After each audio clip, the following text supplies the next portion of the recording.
Welcome to the Reloading Podcast here on the Firearms Radio Network. Presented by Patriot Patch Company and Camerado. How's everyone? Good. Doing good. Doing good. Sweet. What's everybody about, Joe? Let's see. I loaded 1,000 9mm up. Nice. Oh, I did 250 223 and converted 50 cases of Peterson small rifle 22 Creedmoor brass to 22 250. Nice. Why convert 22 Creedmoor to 22 250 though? One, I can't get good brass in 22 250. Okay. I can buy Nosler. Two, I can get small rifle primer in Creedmoor, in 22 Creedmoor, and like I say, the other thing is it just can't get good brass. So, and it wasn't that hard. It was 3 passes through a full length die with an anneal and a trimming in between. Nice.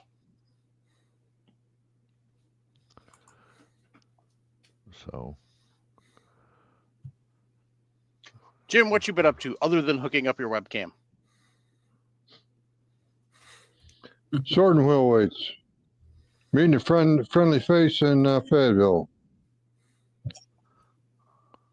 Sent you a picture of it. You ought to put that on screen, Michael. I don't have it handy. So. Well, what I did basically was meet Ray Rodden. Mm-hmm. Roddy Rodden, they used to call him. And I met him in Fayetteville outside Bad Daddy's Burger Bar. Nice. We both, all three of us, had the All-American Burger. Them damn things are so big they fall apart in your hand. They slide apart. Too much sauce. They are big. And you heard right there. Man said, Ray's pretty good sized old boy. And it's like, well, they're pretty big. There you go. Nick, by the way, I want to tell you something about your dad. He's a good guy. Don't believe anything he tells you, though. I've grown up with that, so I'm used to it. Okay, I forgot about your relationship with him. Not for a second. It was good to meet you, Ray. Really and truly. Yeah. Nice to meet you. Your wife's a lovely woman, too. Thank you, sir. She had the All-American Burger, too. She brought half of hers home. So did you, buddy. I made a pig out of myself. Anyway. Yeah, I ate the rest of mine later that night. There you go. Leftovers. There you go. Woo-hoo. So, Ray, what else did you do besides meet up with Jim and his better half? What else did I do last week? Not much. Got paperwork ready for my trip this week. And there with the internet. Yep. He's in a... Oh, there it is. Yep. Yeah. My wife's over in Kansas City with Nick and Caitlin looking at houses, and we did a video call yesterday and looked at one, and house was nice, but the garage wasn't big enough. That's not good. She's going to look at another one Thursday. Yep. We'll find one. If not, we'll build. There you go. You looking at property too along with it? Yep, Pardon? that's what I was going to say. Buy a nice house with a property. Yeah, we want a few acres, but we're looking. We haven't found plenty of houses we like. This either garage ain't right or something. Well, the nice thing, if you buy in a county, you can put unincorporated. You can usually put up a bigger garage and get away with that. So that way you can put in your 16-foot doors and put your lift in and everything else. Mm-hmm. Yeah.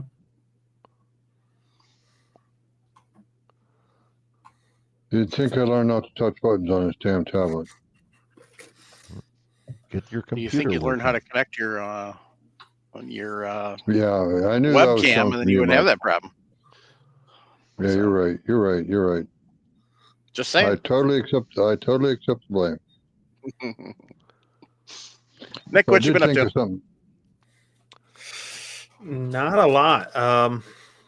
Been this week really just this last week and this week kind of getting some ideas floating around on how I'm gonna go making my the jig to trim down my 43 Mauser brass rims from Mhm. 4590. I gotta take about I think I figure about a hundredth off, so nothing terrible. But I'm gonna come up with a jig system to put in my drill press where I can just hold that piece of brass down and run a file along that rim. So I'm coming up with a jig system. I've seen a couple ideas out there, but nothing that I kind of think I'm going to run into and do yet. But other than that, really just kind of work's been busy, so just run along with that. So you need a Nick, collet. whatever you in other do, words. don't open that flash hole up. Please don't No, open that no. flash hole up. So what I have to do is all I have to do is take the rim off, some of the rim. I know. The diameter is a little wide, so I got to get it narrowed down. These have an A base on the bottom, but I don't need that if I do a O-ring on the base of the case. So that's what I'm going to use that to center it in the chamber. But I just have to take about, I think it's about 100th off. Nothing major. So I'm just coming up with that. I see a guy where he made it. He took a piece of plastic or a board, and he took a grease fitting to have that to where your primer pocket sits on that and allows it to turn. Then he made a piece of steel as a kind of a buffer that you can set your file on to do. I've thought about something like that. That's so far one of the easier things I've seen that I might look at doing. Something that's easy. Just you can mount it on the drill press plate, lower that down, make a jig system that holds that brass, and then just have it sit on that grease fitting in the primer pocket, and I can just touch it with that file. So You can Sounds put like a an- dialing point down in that pocket. That'll work. yeah. Sounds like a perfect excuse to buy a mini lathe. And then we've looked at it. It's just, I don't know how many projects I would use it for. That's the thing. If you're going to buy a lathe, Once you buy a learn how. road gunsmithing lathe. Yeah. Well, it is coming up Black Friday. Grizzly does run sales on Black Friday, so who knows? We'll see what they got. So Yeah. one of the things Sorry, Mike. one of the things I've always wondered is at some point in time when you're turning down the rim, do you actually get like a gap in there? Is there like a hole in there? Is that all solid completely? You've never seen a sectioned head? Yeah, they're solid. Mm-hmm. Okay. They're solid. Yeah. I guess I've never really paid attention to the rim. Until you get into the case wall. Once you get past the case wall, then it can Okay. potentially get up into the insides of the case. But Yeah, it's I solid. just kind of never paid attention to it, I guess. Yeah, best way, like I'm looking actually holding the poker chip. So it's basically, yeah, solid all the way through until you get to the insides of your case body. So, and then of course your primer pocket. I loaded up about 300 rounds of 223. That's about it. And then worked. So we got a lever gun in that I was kind of intrigued with, an old Monkey Words M72. Turns out it was made by Mossberg. So gorgeous shape. Let's put it this way. The sticker that Montgomery Wards put on there for Western Field was still intact on the stock. Oh, That one nice. got a lot of use. Yeah. That and had a really nice old scope on it. I don't remember the brand off the top of my head, but the scope was probably worth half of what the rifle was. So that was fun. But All right. Well, tonight Mike, I we didn't, have. Mike, what? I didn't catch the caliber of that Montgomery Ward drive flavor action you're talking about. 30-30? Yep, I didn't say the caliber. So.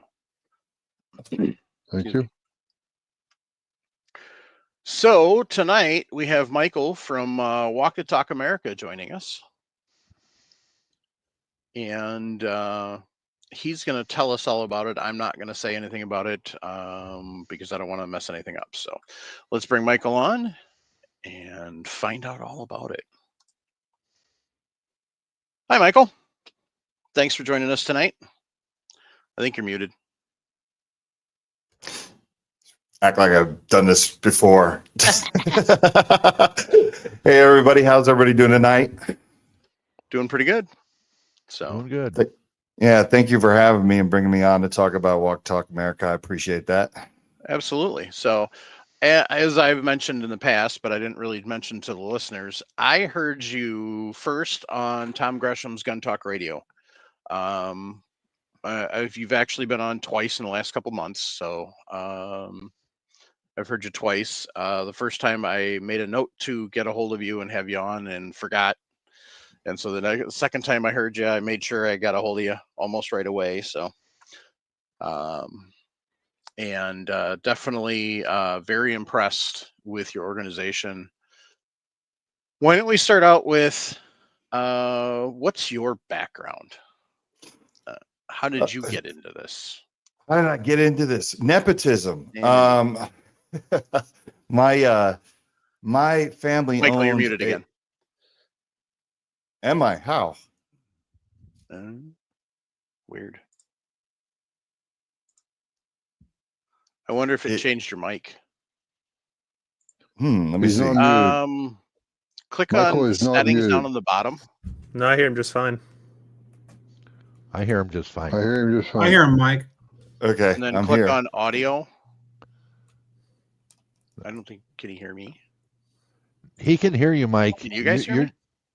Yeah, we hear Mike, we you. can- You hear Michael, us. he's just fine. Oh, I can't hear you guys. Weird. Yeah, he's doing fine. You're not never mind. working, Mike. It's me. I passed it off to Mike. I was like, here. There you go. Go ahead, Michael. Sorry, All I right. got muted somehow. No Boy, I problem. did Made me panic for a second. I was like, damn, how am I screwing this up for these guys? No, Doesn't even know how to work his microphone. screwy thing is I didn't even touch anything. I don't know how the heck I got muted. Whatever. Dang computers.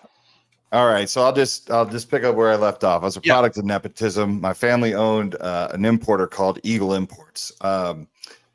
It was around for many, many years. We used to import basically, if you were a manufacturer outside of the United States and you had a gun that you wanted to break into the US market, you found Eagle Imports, right? Like, it was a great company because what we would do is we'd buy your firearm, we'd handle your sales, your marketing, your customer service, and your warranty. So we'd build the brand in the United States until you could be big enough to come to the United States and have your own presence in the US. My family had a long running history with knowing all of the distributors in the industry, plus many, many dealers. We had brands like Bersa, which was a gun from Argentina. We had a gun called Metro Arms, which is an American classic, which was a 1911 from the Philippines. Graham Power, which was from Slovakia, and SPS from Spain. We had brands over the years. So that's how I got into the firearms industry. I wouldn't say like I was a gun person per se. Like, I didn't grow up like that just because I did not grow up around the family members that ran this business. I grew up basically in two of the worst places you could grow up to be around firearms, Asbury Park, New Jersey, and San Francisco, California. So I just was not exposed where I lived. If you had a firearm, it was you were either a wannabe gangster, a real gangster, or a cop. That's it. Like, we didn't go shooting. I didn't have people that went to ranges and, sport shooting, hunting, anything like that. But I think that actually helped me with my future career, which is what I'm doing now, right, with Walk the Talk America, because going into the firearms industry with no bias, not having an opinion one way about something or another, I got to learn on the job. And now I think I can kind of translate, like take, for example, ARs, right? One of the things that I saw was the firearms industry does a horrible job of explaining it to people that like don't understand it. And I was like, man, I could see why they're confused. And, I think guys like us now, right? Like we get a little impatient sometimes when people don't take an understanding of the things that we do. But remember, we're in this, like we live this life. A lot of people don't live guns or they don't breathe firearms and they're not in the culture. So sometimes I think it takes a little bit longer for others to understand. But that's how I got into the firearms industry. It really was no choice. Like my family was like, you're coming to work for us after you graduate. But I wouldn't change a damn thing,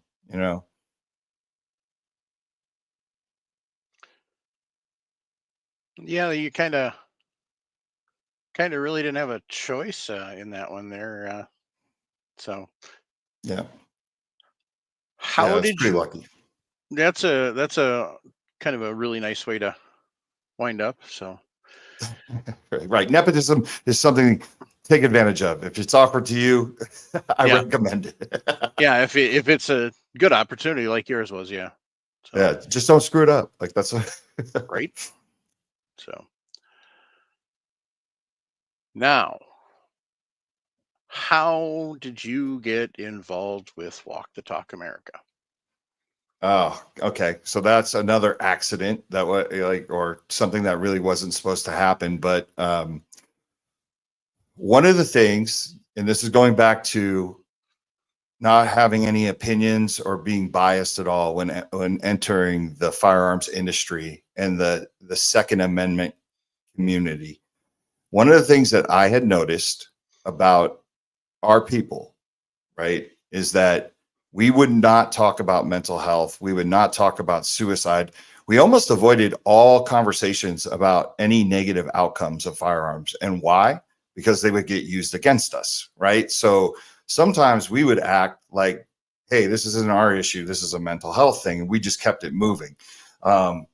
Guns bring joy, like to us, right? We also don't want to think about the negative things that come with it. Like we're constantly preparing for the worst, but no one likes to think about their own demise at their own hand, things like that.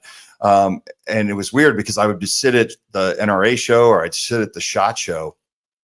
And every year it seemed like we would lose a couple more people to suicide by firearm. And it was strange because we hold our first responders and our combat vets and our active duty military so near and dear to our hearts. And it was just kind of odd to see that relationship where we just didn't talk about these things, but it affected us. It's something that like I used to talk about with the president of my company all the time because he was not necessarily a gun guy coming into it too. He just learned about the culture when my family hired him. And in 2009, that person took his own life with one of our firearms.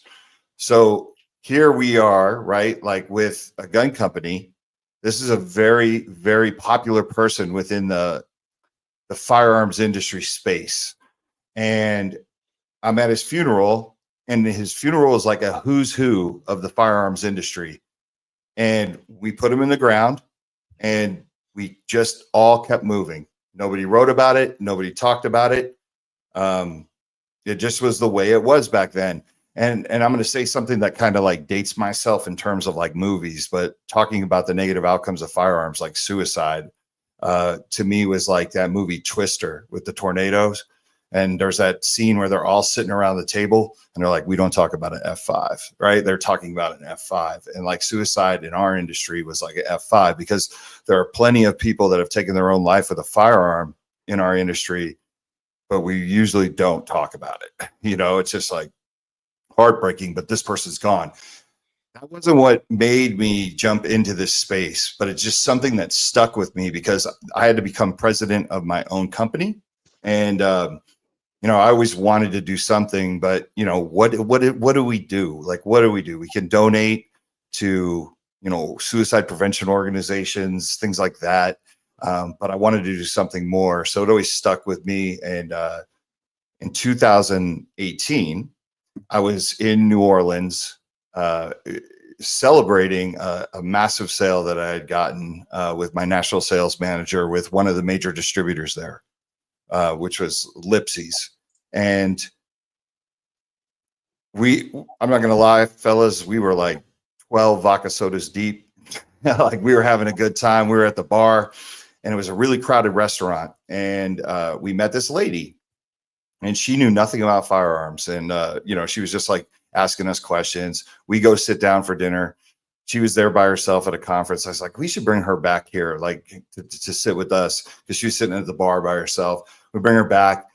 We're chopping it up about guns the whole night, just because she's with two people from the firearms industry. So she got to ask a lot of questions about how it works and everything. She asked one question. She goes, so, during a mass shooting, she's like, what happens? And I said, well, everybody blames us. We blame mental health. And I'm like, nothing ever happens. Just nothing ever changes. And, we were kind of talking about the nuance and why things can't be restricted. And she asked one question and it completely changed my life. She was like, how do you work with the mental health community on things you can agree upon? I get that you can't give up certain things, but there's got to be things that you guys can agree upon. So that was like a light bulb moment for me. And I became obsessed with the idea. So much that I went back to Vegas, because that's where I'm coming. That's where I live. That's where I'm coming from now. And just started researching this idea, because during that drunken moment at the table, when she asked that question, my national sales manager looked at me and he's like, yeah, man, you should give $1 a gun to mental health. And he's like, with all the people we know in the industry, we could probably get Ruger. We could probably get all the, we're naming all of our friends at these manufacturers. We could probably get them to donate too. So in my brilliance, I was like, oh, that's cool. We could big pharma our way out of trouble. I was like, the mental health community takes money from big pharma all the time. What would happen if we gave them money? It'd be kind of interesting. They'd either have to not take it, or they'd have to take it and we won't be a bad guy anymore. That was just wishful thinking, right? And I can get into, we'll take it different directions, but I want to pause right there to see if anybody has any questions about the thought process or how Walk the Talk America started, because it is kind of like a really interesting thing. Here I am walking into this space, not even knowing if a mental health organization or suicide prevention organization will sit down and talk to me, right? Because we're all bad guys in their eyes, even though we're the good guys, right? So, yeah. I think Mike is muted again. Yeah, sorry. I had somebody from work that called in quick. Sorry. Mhm. So that's kind of how it all started. Mm-hmm. So from that spot there, where did you go? Okay. I just wanted to give you guys a chance, because if you let me talk, I will talk for the next hour and a half straight about this. Awesome. So just interrupt me. If you have a question, just pause and ask it. But so I go back to Vegas, obsessed with this idea. And, I start calling friends of mine. I have some friends in the industry that I consider pretty big heavy hitters in terms of like their personality and who they are. And I'm calling and saying, hey, I got this idea. I want to work with the mental health community on the stuff that we can agree upon to stop mass shootings and work on suicide prevention. But I had put mass shootings first, right? Because that's the thing that the media blows up. That's the thing that really upsets people about our industry when they happen. They need an answer, so they try to blame us. And I didn't even know what I was doing. Once again, I didn't even know if there was an organization that would talk to me. But I got a bunch of people in the firearms industry to actually get excited about this idea. They're like, yeah, like go, like I'll totally support you. Guys like Coley Noir and Kenyon Gleason, who's like the president of NASGW. So I like to use movie references, but so I wrote this. I found an organization called Mental Health America, and what attracted me to Mental Health America was they released a position paper, and the position paper, it was position paper 72, and basically it said, we're going to take an unpopular stance amongst our peers, but we do not believe just because you suffer from mental illness, you should be denied your Second Amendment rights. So in my head, I was like, this is the organization I need to talk to, because they'll probably listen to me. They might not hear me, but they'll give me a shot to talk to them. So I wrote this, I call it the Jerry Maguire like memo, like where I just banged out this whole thing about, we got to do something. You know, nobody ever does anything. Like, let's figure out a way to work together on the stuff we agree upon and make change. And I remember I took it to some of the people that said they'd be on my board. Now, keep in mind, at this time, I don't have a 501c3. I've submitted the paperwork on the idea, but I actually do not have an organization. And I didn't have a website. I didn't have anything. And I remember like one of my board members was like, yeah, just wait. Like, that's a beautiful letter. It's very inspiring, but just wait, man. Like, don't send it now. Like, wait till we look like a real organization. And I remember I was just like, okay. I hung up the phone and I was like, hit send, boom. Like, what's the worst that's going to happen? They're either going to ignore it or tell me no, thank you. And I could circle back when we have an organization. But it was really cool because when you start a 501c3, everybody tells you it's going to take months for it to go through. And for some reason, I don't know why, but the same day that Mental Health America contacted me to say, hey, we got your email, we think it's really interesting, is the same day that I got the letter from the government saying your 501c3 has been accepted, which was like 2 weeks later, which was Wow. like, yeah, it just, it's almost like somebody upstairs was looking out for it. Right. Like, but it was crazy because Mental Health America was like, yeah, we've been passing around your email, and would you come out to LA? We have a conference this weekend. I know it's short notice, but we have a conference. I remember at the time I called my CFO back in New Jersey, because that's where Eagle Imports was located. I'm living in Vegas. She's in Jersey, and she was going to be part of Mental Health America or Walk Talk America. Sorry. So I call her and I'm like, hey, we're getting on a flight. We're going to LA. We're going to meet with the mental health people. And that was the start of the relationship with Mental Health America. You know,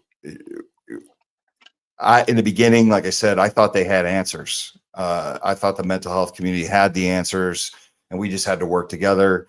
And that this is a whole another part of the journey, was learning that these mental health organizations and suicide prevention organizations do not have anything that can really help us, except they can guide us on stuff, but they don't have the ability to solve these issues. And I think when we were always looking at them like, hey, this is a mental health issue, how are you going to solve it?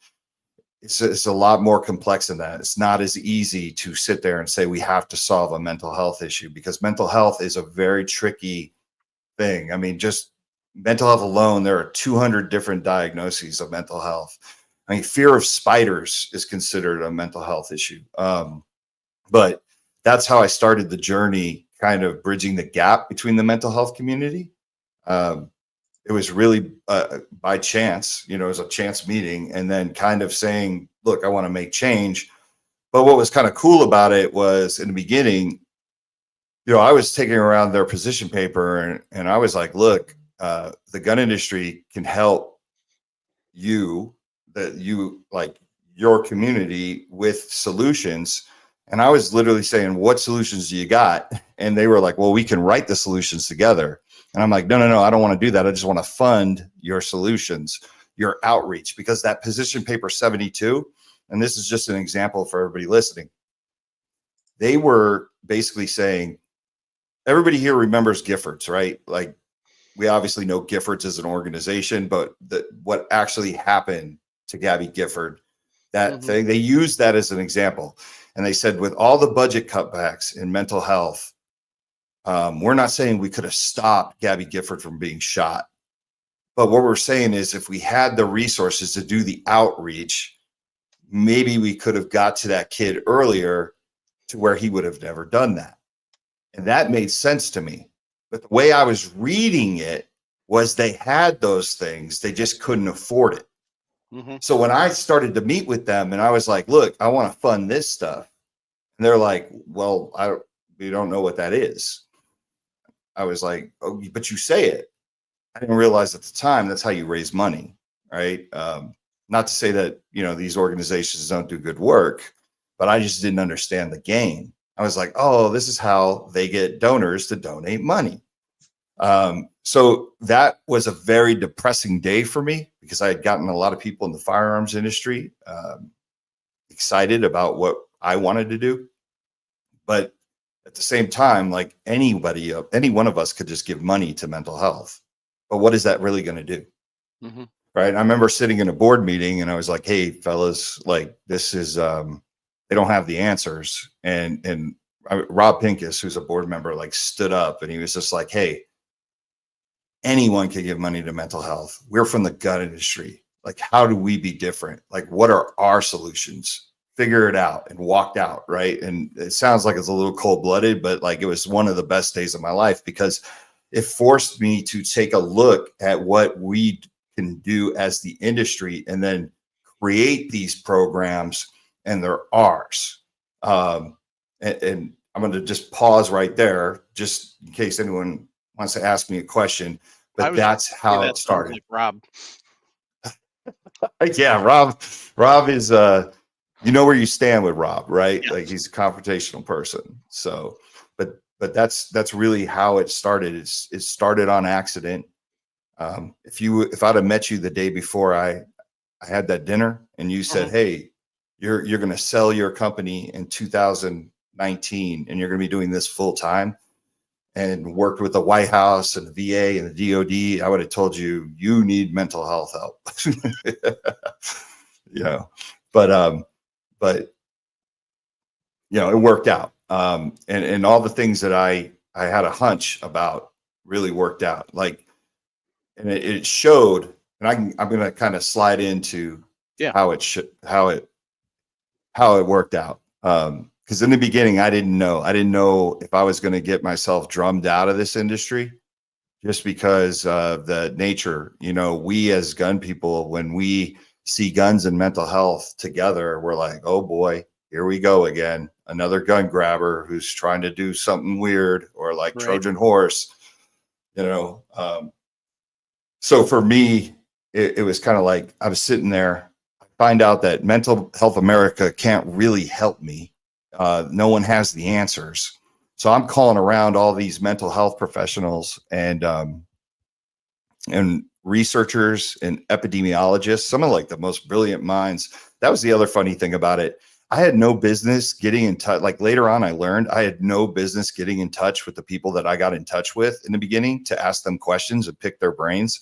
And I always say it's like, if you guys wanted to like learn how to shoot free throws, right? And you're just like sitting there, you're like, I'm going to call Michael Jordan and see if he answers the phone so I can pick his brain. Like I was getting in touch with people that literally are on such a high level. And I wanted to tell them about my concept, and they were giving me time. Right. And they were pushing me, all of them were pushing me back to suicide prevention. And I couldn't understand why. I almost wanted to be like, you people have such a problem with mass shooters. Why do you keep pushing me back to suicide prevention? And thank God, like I remember talking to this one guy named Dr. Jeffrey Swanson, and he made it make sense for me, because he's like, look, Mike, I think you're going to do something great, but you have to focus on suicide prevention. Like you're never going to find the next mass shooter. And I was like, okay, make that make sense to me, because it doesn't make sense. And he said, finding the next mass shooter is like finding a needle in a haystack.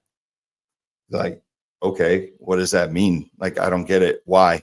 They all show signs. They all display signs. He's like, every mass shooter that's done that, there's 1,000 people that have done the same thing and never killed anybody, which was a very powerful thing to say to me, because I thought about it. I was like, damn, okay. And he said, you could take 10 people with bipolar disorder. You could take 10 people with schizophrenia. You could hand them a gun and be like, here, this is yours. you know, be responsible with it.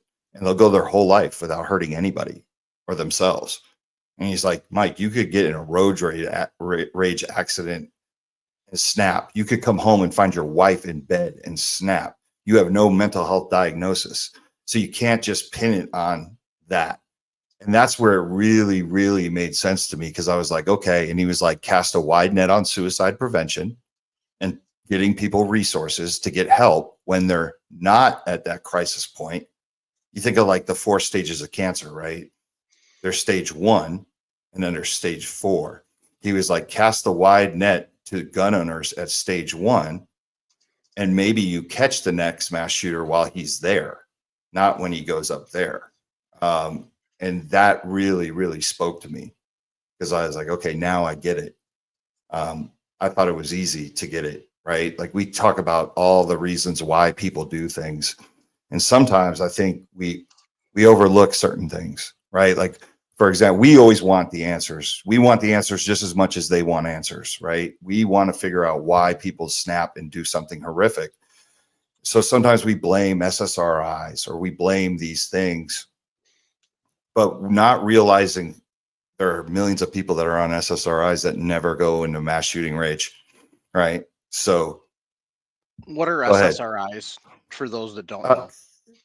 SSRIs are basically medication to keep you mentally well, right? Whatever works for you.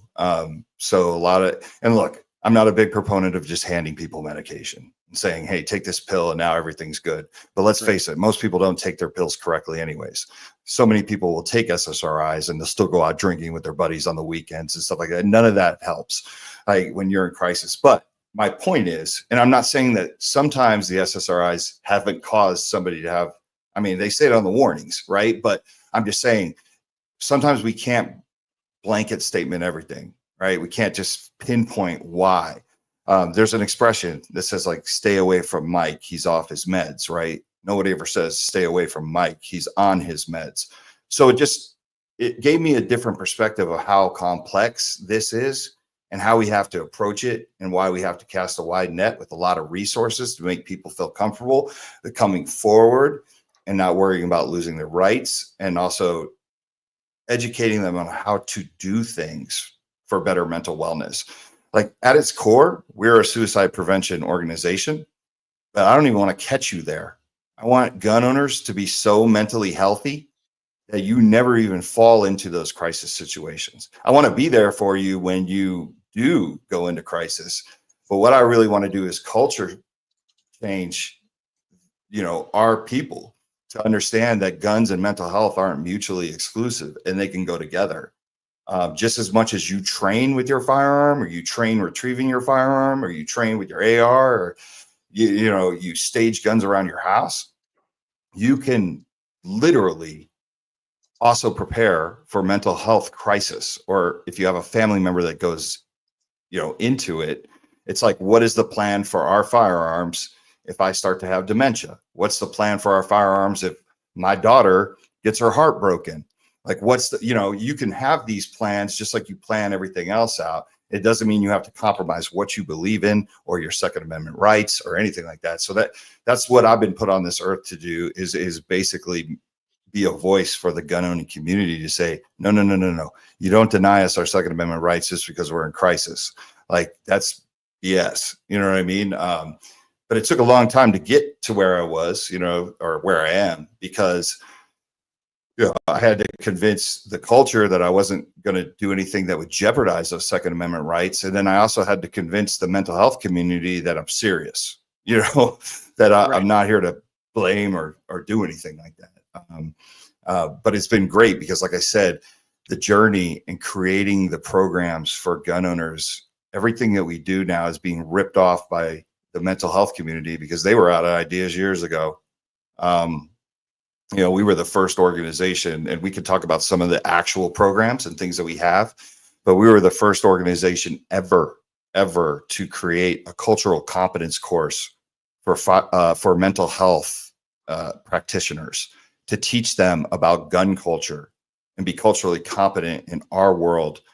And we give them CEU credits. That was just an idea that came out of nowhere from one of my board of directors who's a gun owning clinician named Jake Wiskerson, who's like, what if we did this, right? Because what do we always say in the gun community? If people would just take the time to sit and listen and educate themselves on this, they probably will rethink the way they feel about guns. And we did that. Right now, you're seeing all of these mental health organizations that are knocking this course off. But once again, I want everyone to know that it was the firearms industry that came up with that. It wasn't the mental health community that came up with that. That was ours. And so most of these programs that I'm telling you about, or we're going to talk about today, all come from the firearms community. I want firearms owners to be able to use that knowledge when they're in these debates with people to say, look what the firearms community has done in the past 6 years. Because I'm trying to get the firearms industry where the alcohol industry got with DUIs, right? Nobody blames Johnny Walker when someone gets behind the wheel and kills a family of 6. They just don't do it. Every time I point that out to the mental health people, you know what they do? They nod. Because I'm like, go ahead, argue with me about it. Like, please. I want to hear your, like, when they always say one death's too many. Okay. So why do they get away with it? Why does the alcohol industry get away with it? Well, part of it is because we sat back and didn't do anything because we didn't necessarily know how to fit in. And sometimes we don't want to fit in because when we're called baby killers, or we're called like standing on graves, which I've been called many times. My family did not warn me about how people could potentially treat me when I got into the industry, but it's true. But like I said, I'm here to change that. Walk Talk America is here to change that narrative. I'm competitive by nature. I just want to be better than everybody in the room when it comes to saving lives. And I think the firearms industry could be the leaders in this space. Like they truly can, because we have access. We have the firearms manufacturers, we have the accessory makers, we have the gun shops, and we have the firearms instructors. And then we have the voice of the people. We have or I shouldn't even say the voice of the people. I should say the attention of the people that are coming into our world.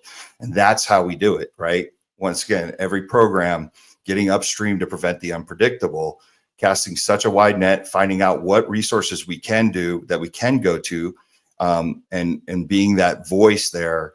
One of the greatest things about my relationship with Mental Health America is that I'm able now to read bills. Like every time a BS bill comes through, the way I look at a bill is I look for 2 things. How does it stigmatize mental health? And how does it screw over the underprivileged, underserved communities? And then I can take those bills back to those people and say, this goes against everything you taught me. Like, look what this is going to do. And they can't deny it. So they got to fight it themselves. You know what I mean? So just like pointing out the New York SAFE Act and how that's a barrier to entry for people to get help. Like now I can walk into those rooms and the way I can look at something, I can, it's like a jujitsu that I know. It's like, where are you going to go with this? And part of that's because we provide a lot of solutions that are out of the box. So people are going to listen. Listen, fellas, you guys all know this. I'm preaching to the choir. But the expectation level out of us to solve a problem from them is 0. All they think we're going to do is literally stand back and be like, pry from my cold dead hands, F off, right? Like, but we don't do, now we don't have to do that. Now we can be like, look, we do more than you. So that's like I said, I'll take a pause in case anyone has a question. But I wanted to do something that would make the firearms industry and the gun owning community proud. And here we are 6 years later, and it's just like where I've been and what I've seen and the tables that I've been invited to, being able to walk into those rooms and be like, hey, we're a no compromise mental health organization that's homegrown from the firearms industry. It's awesome.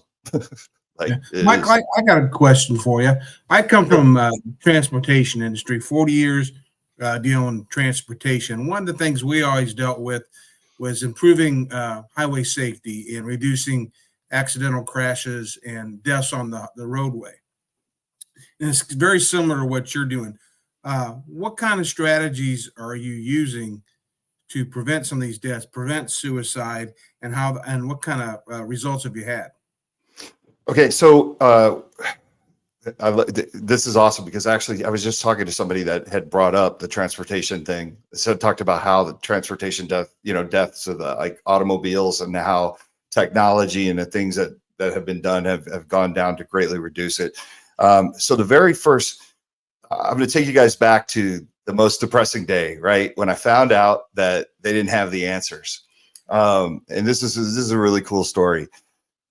So one of the first programs that I ever created, and once again, I'm walking on thin ice because I don't know how the National Shooting Sports Foundation is going to accept what I was doing. I didn't know how NRA was going to accept how I was doing.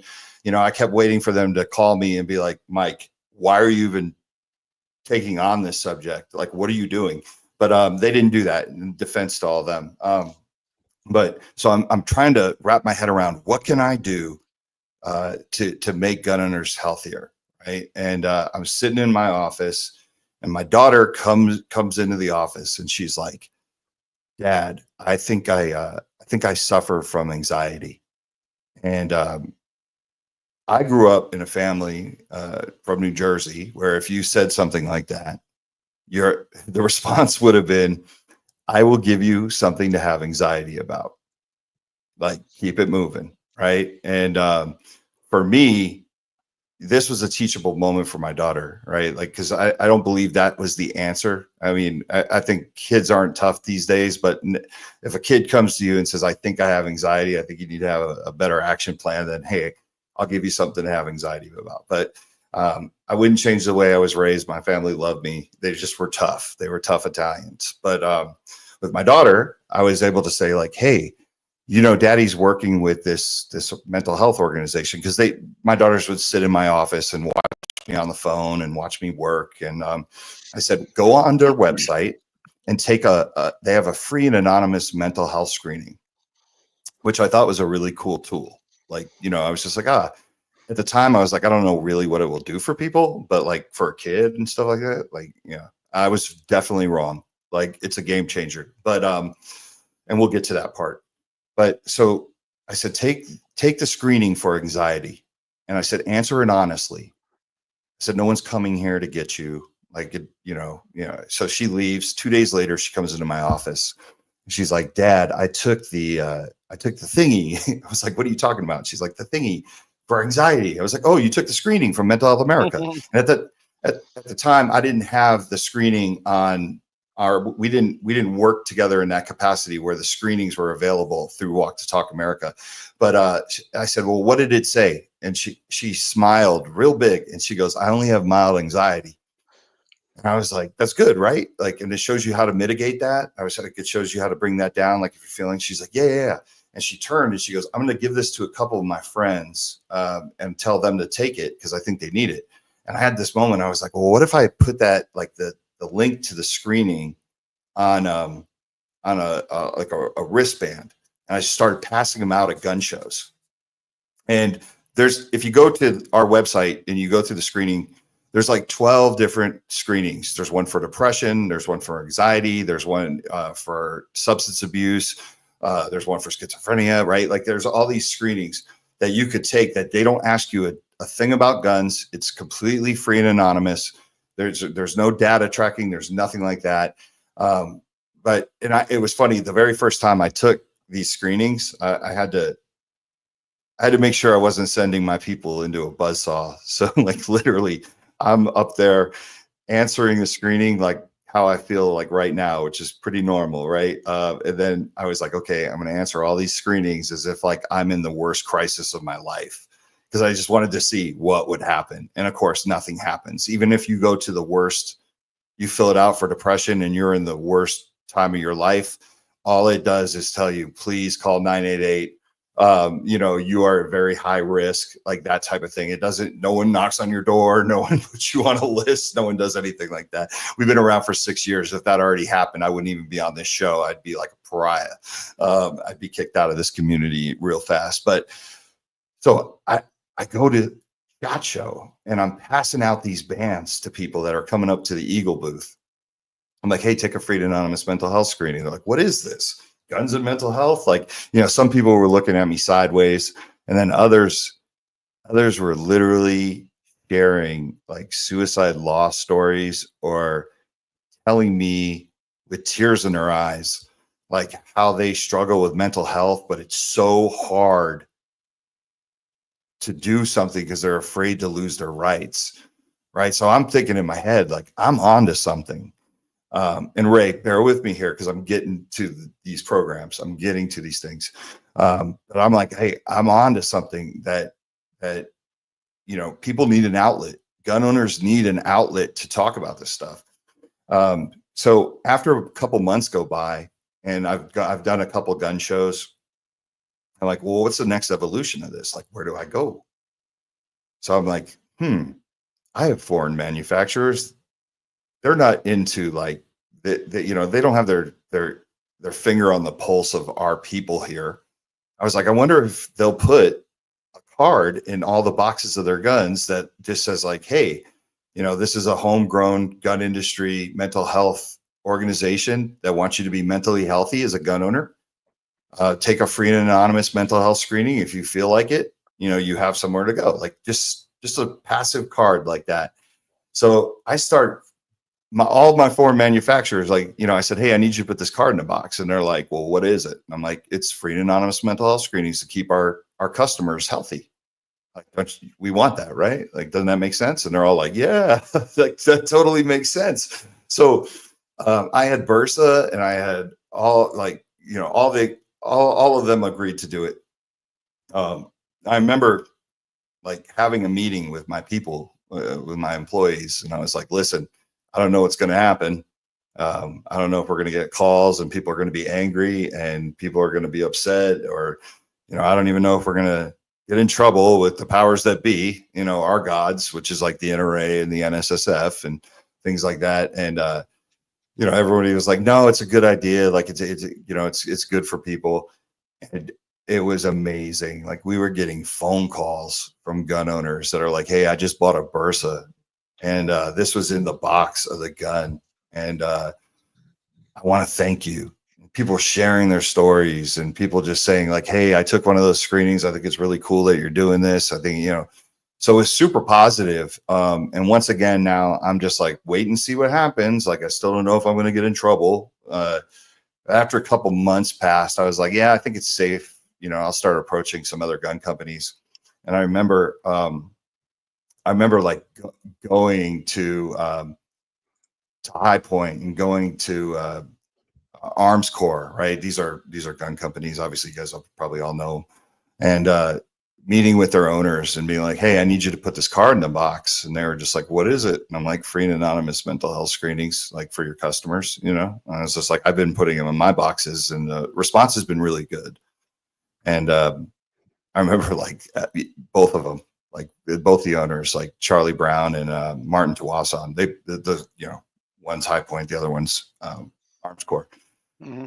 And they were like, this is a really good idea. Why hasn't anybody else thought of this? And I'm like, I know, right? Like, seems so simple. But I kind of attribute that to, once again, we got so polarized, like with the whole mental health thing, that we almost got too caught up in the fight without being like, wait, what are some strategies that we could put together to keep people mentally healthy? And, Ray, you had asked about like the success. One of the things that really drew me to the screenings where they were free and anonymous. And because I knew that if I had anything that would track gun owners with data, that it would be a complete failure. So it's funny, to this day, I get into debates with researchers. Like, we get turned down for grants all the time because we don't track things. And when people come to me, I tell them all the time, you're trying to change a culture where we're protective of our rights and we're suspicious of everything because we've been backdoored so many times. And I tell them, don't let data get in the way of saving a life. Like, literally. Like, if it just feels right, and there is a part of me that says anecdotally, that's data enough, right? I love the same. It's like the person who's just like, if it saves one life, and then all of a sudden they're like, I need your data. What happened to the save one life first? Like, hey, you just said that. Like, I have stories literally, and like I said, we do not put people's business out there, but people that have contacted me that said, you know, I took this screening, was not feeling good. The only reason I took it is because it came in the box of the gun, so I knew it was safe to take it. And now I'm seeing somebody that's helped me get through this crisis. All crisis is temporary. You just got to figure out a way to get through it, however that is, right? That's the important thing. Is like, once again, most gun owners are like, there's no place for me to go. Like some gun owners are like, I can't even go to the VA. You know what I mean? I'm not comfortable going to the VA. Like, just our military, you know. So I just wanted to create that space. Yeah, that's like, I think if you get them talking and realizing they have a problem, and they can talk to somebody, whether it be you or whoever you would recommend, that helps them out quite a bit. It's like, even when I go to the gun range, I probably do more talking to other people at the club than I do shooting. I mean, you just talk about everything, problems, what's going on at home, the politics, whatever it may be, and you walk out there and you had a good time. You don't even think about you were there just to go shoot a gun. Mm-hmm. Yep, 100%. And honestly, when I first put the cards in the box, it wasn't even about, for me, it wasn't about getting you to take a mental health screening at all. I just wanted to see gun owners see. I wanted it to be omnipresent. I wanted them to see guns and mental health together, because it's something that they've never seen. You know, we've seen guns and mental health, but it always came from people that we can't trust, right? Like organizations that we'd be suspicious of. I just needed it to come from us for once. Nice. Jim, did you have a question? I saw that you raised your hand. No, not really, Michael. I was just thinking it's nice. It would be nice for the firearms industry to steal these anti-gunners' thunder with mental health. Yes, sir. That's it. And that's what you've done. That's what you've done. Yeah. I got to tell you, there's some stories we can get to. We'll kind of weave this, this journey. But yeah, there are moments where I absolutely love, and I speak. I get invited to speak at more anti-gun events or gun neutral events than I actually do.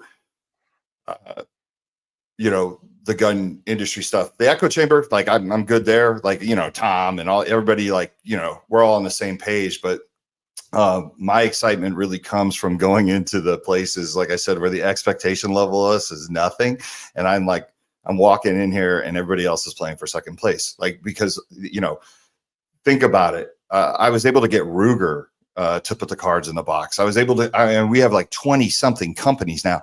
Arms Corps Ammo puts it on the side of their box. I just signed up Aguila at the NASGW show, right? Like they're coming on board. The more we get, like I said, it's all force multipliers. The more we get to join and kind of pitch the whole messaging and all the things that we're doing. Government not compelling us to do it, us doing it ourselves. I think it's better for us. But yeah, absolutely. There's nothing better than like going into an anti-gun spot, because you got to remember too, like especially these speaking events. I remember speaking at a Moms Demand Action event. They invited me to speak. They paid me to speak, and I was like, "Oh, this is fun!" Like, yeah, I was literally like, "This is amazing." And they were respectful, but I'm talking at San Jose State to an audience, right, of college kids, and I know that out of this crowd of 1,000 people that are standing there, 99% of them are gun ignorant. They just don't want to see people die. So I'm like, okay, if you're going to let me speak and I can destroy your narrative, I'm going to take that opportunity anytime. And what are you going to say?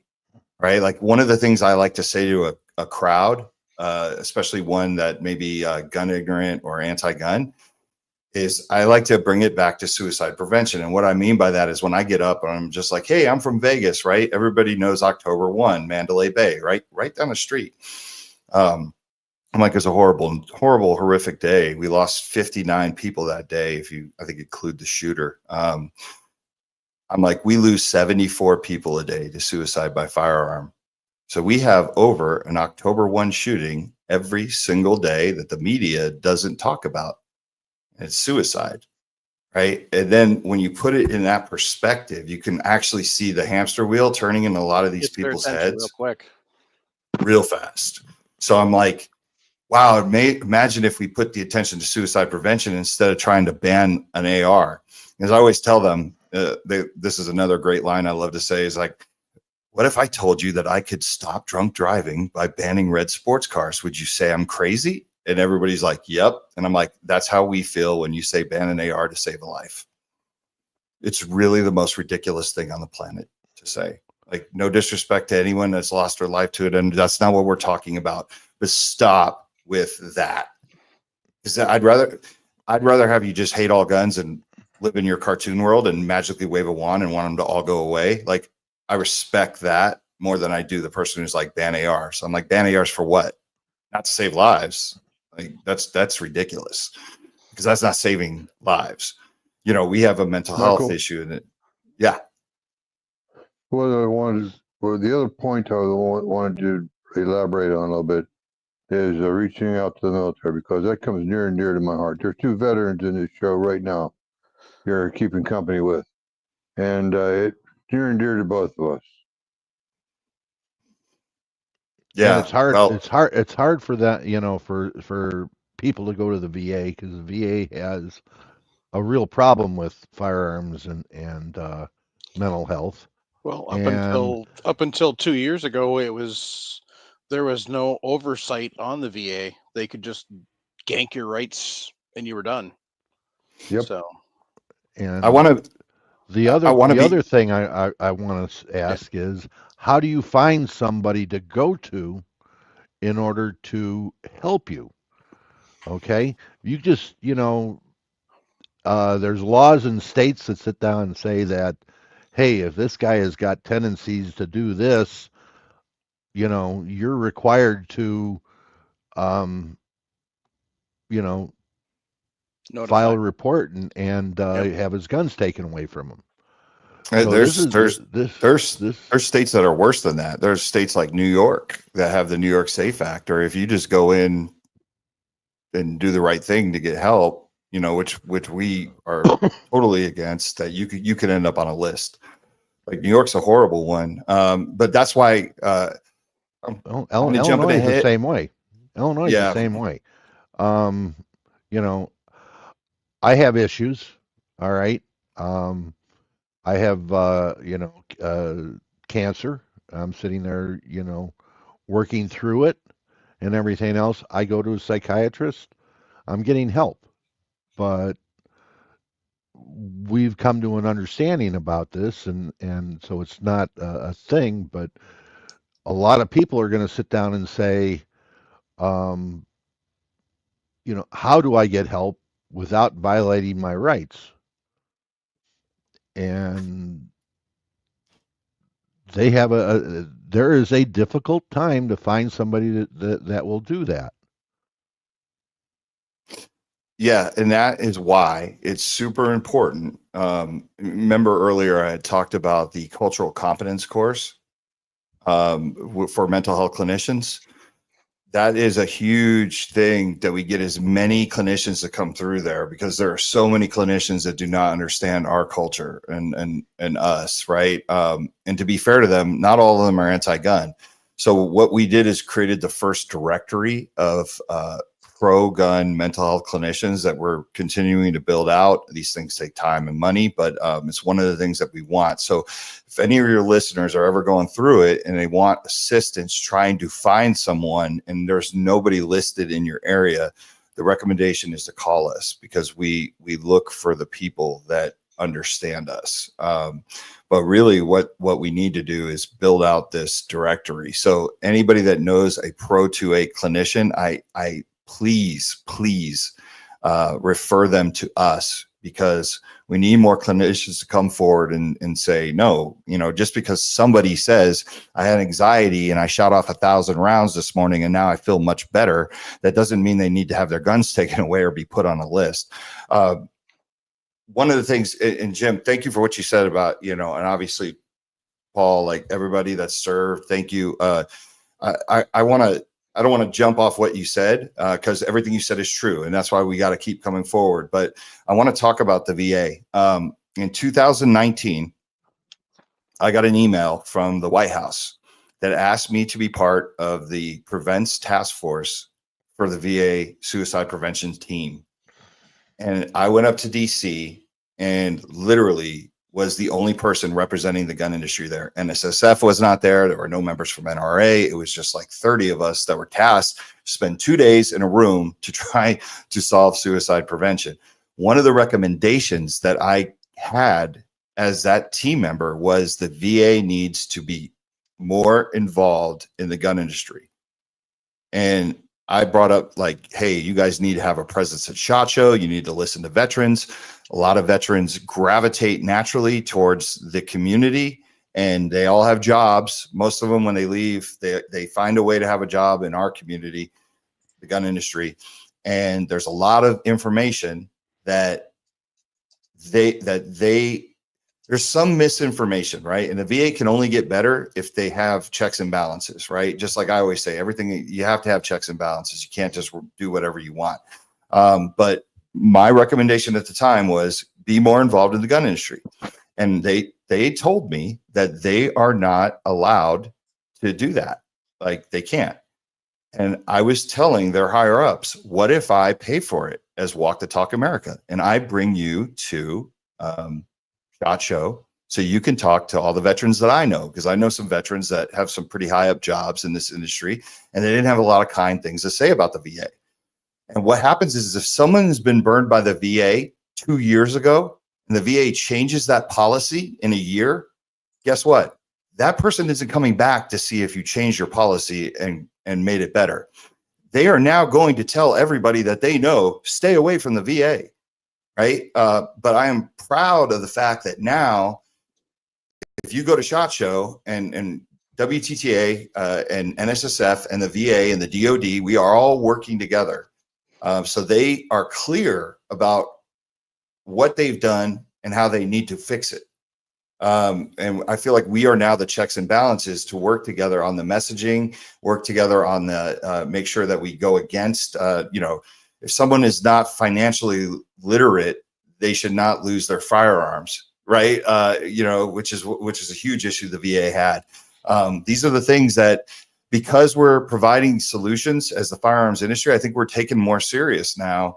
And when you have solutions for problems, instead of just throwing up your hands and saying, hey, this is our God-given right, which is correct, right? But when you have solutions yourself, then people have to sit there and go, okay, I got to listen to the gun guy now. He seems to be making more sense to me. So, I just want both of you to know, like, this is something, it's going to be a slow moving ship because it's the VA, but they are starting to understand our world.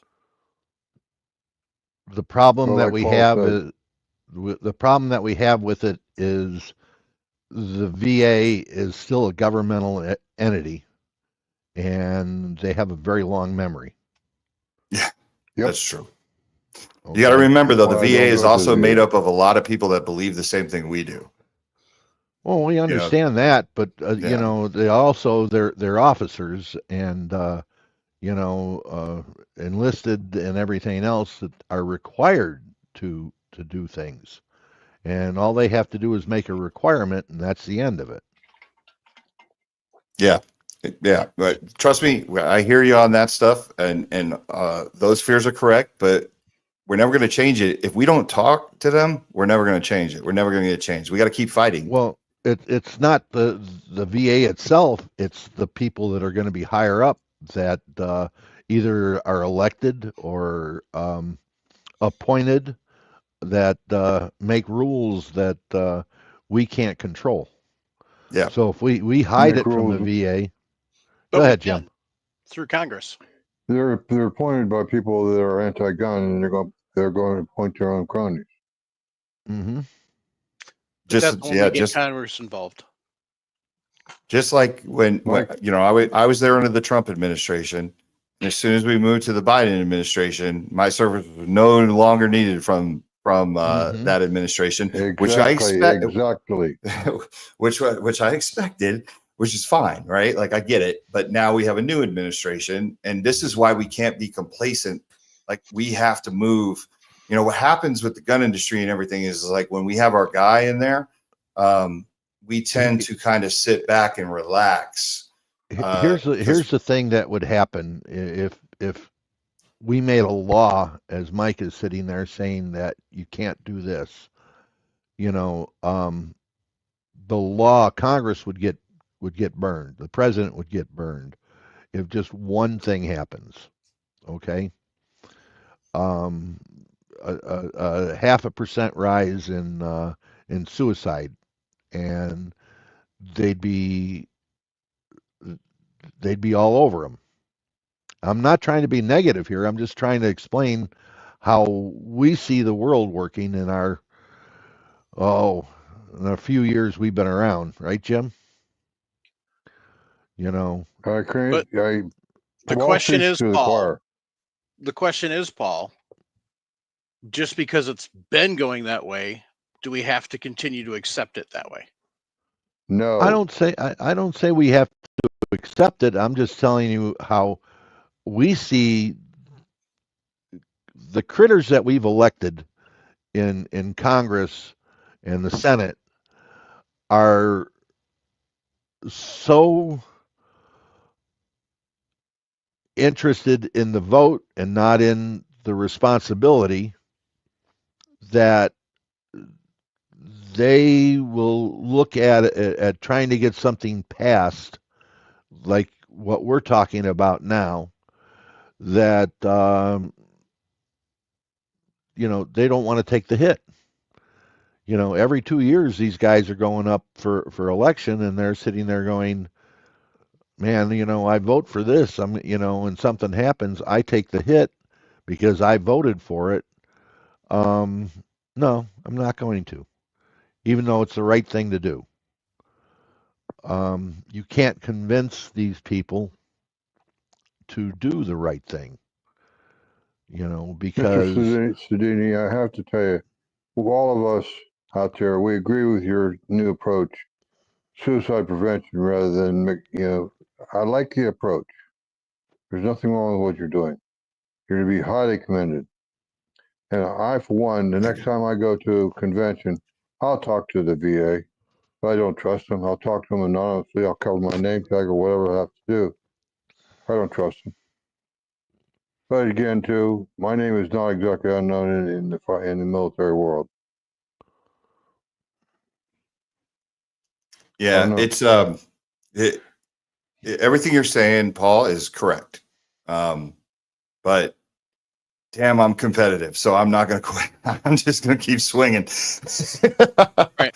Like I said, until I get what I want, or I'm going to die trying. Like that's you know, we have look. You know, these people make red flag laws. Red flag laws get people killed, and I'm not even talking about like cops don't want to show up and enforce them because like that just makes a situation that's hot even hotter.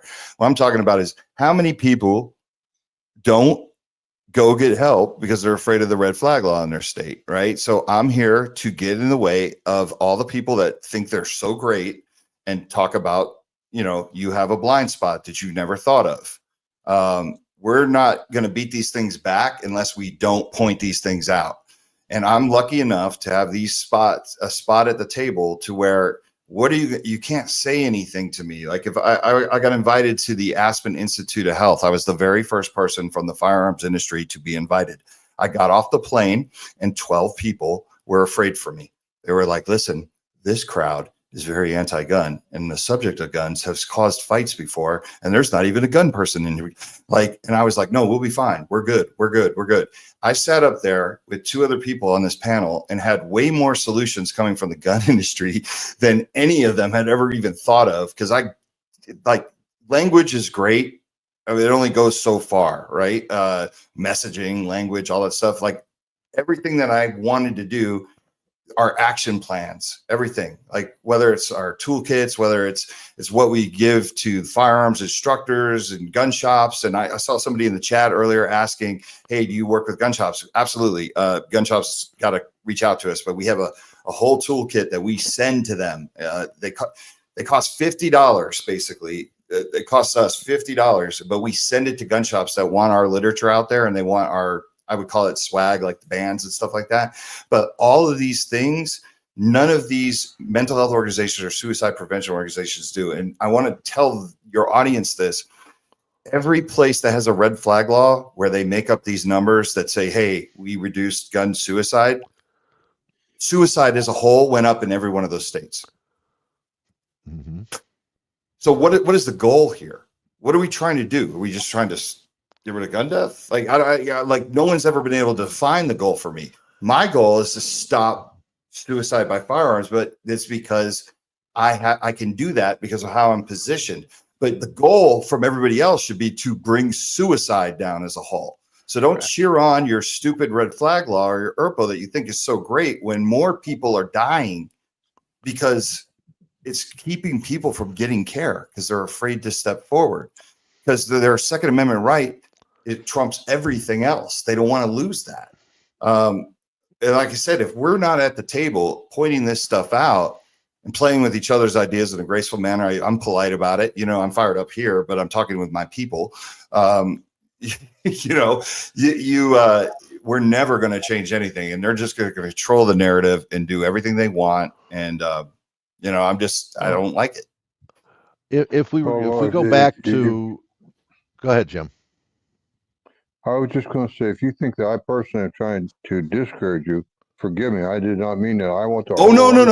I don't think any. I want to encourage you. Yeah, no, Jim. I'd like to jump in this canoe with you.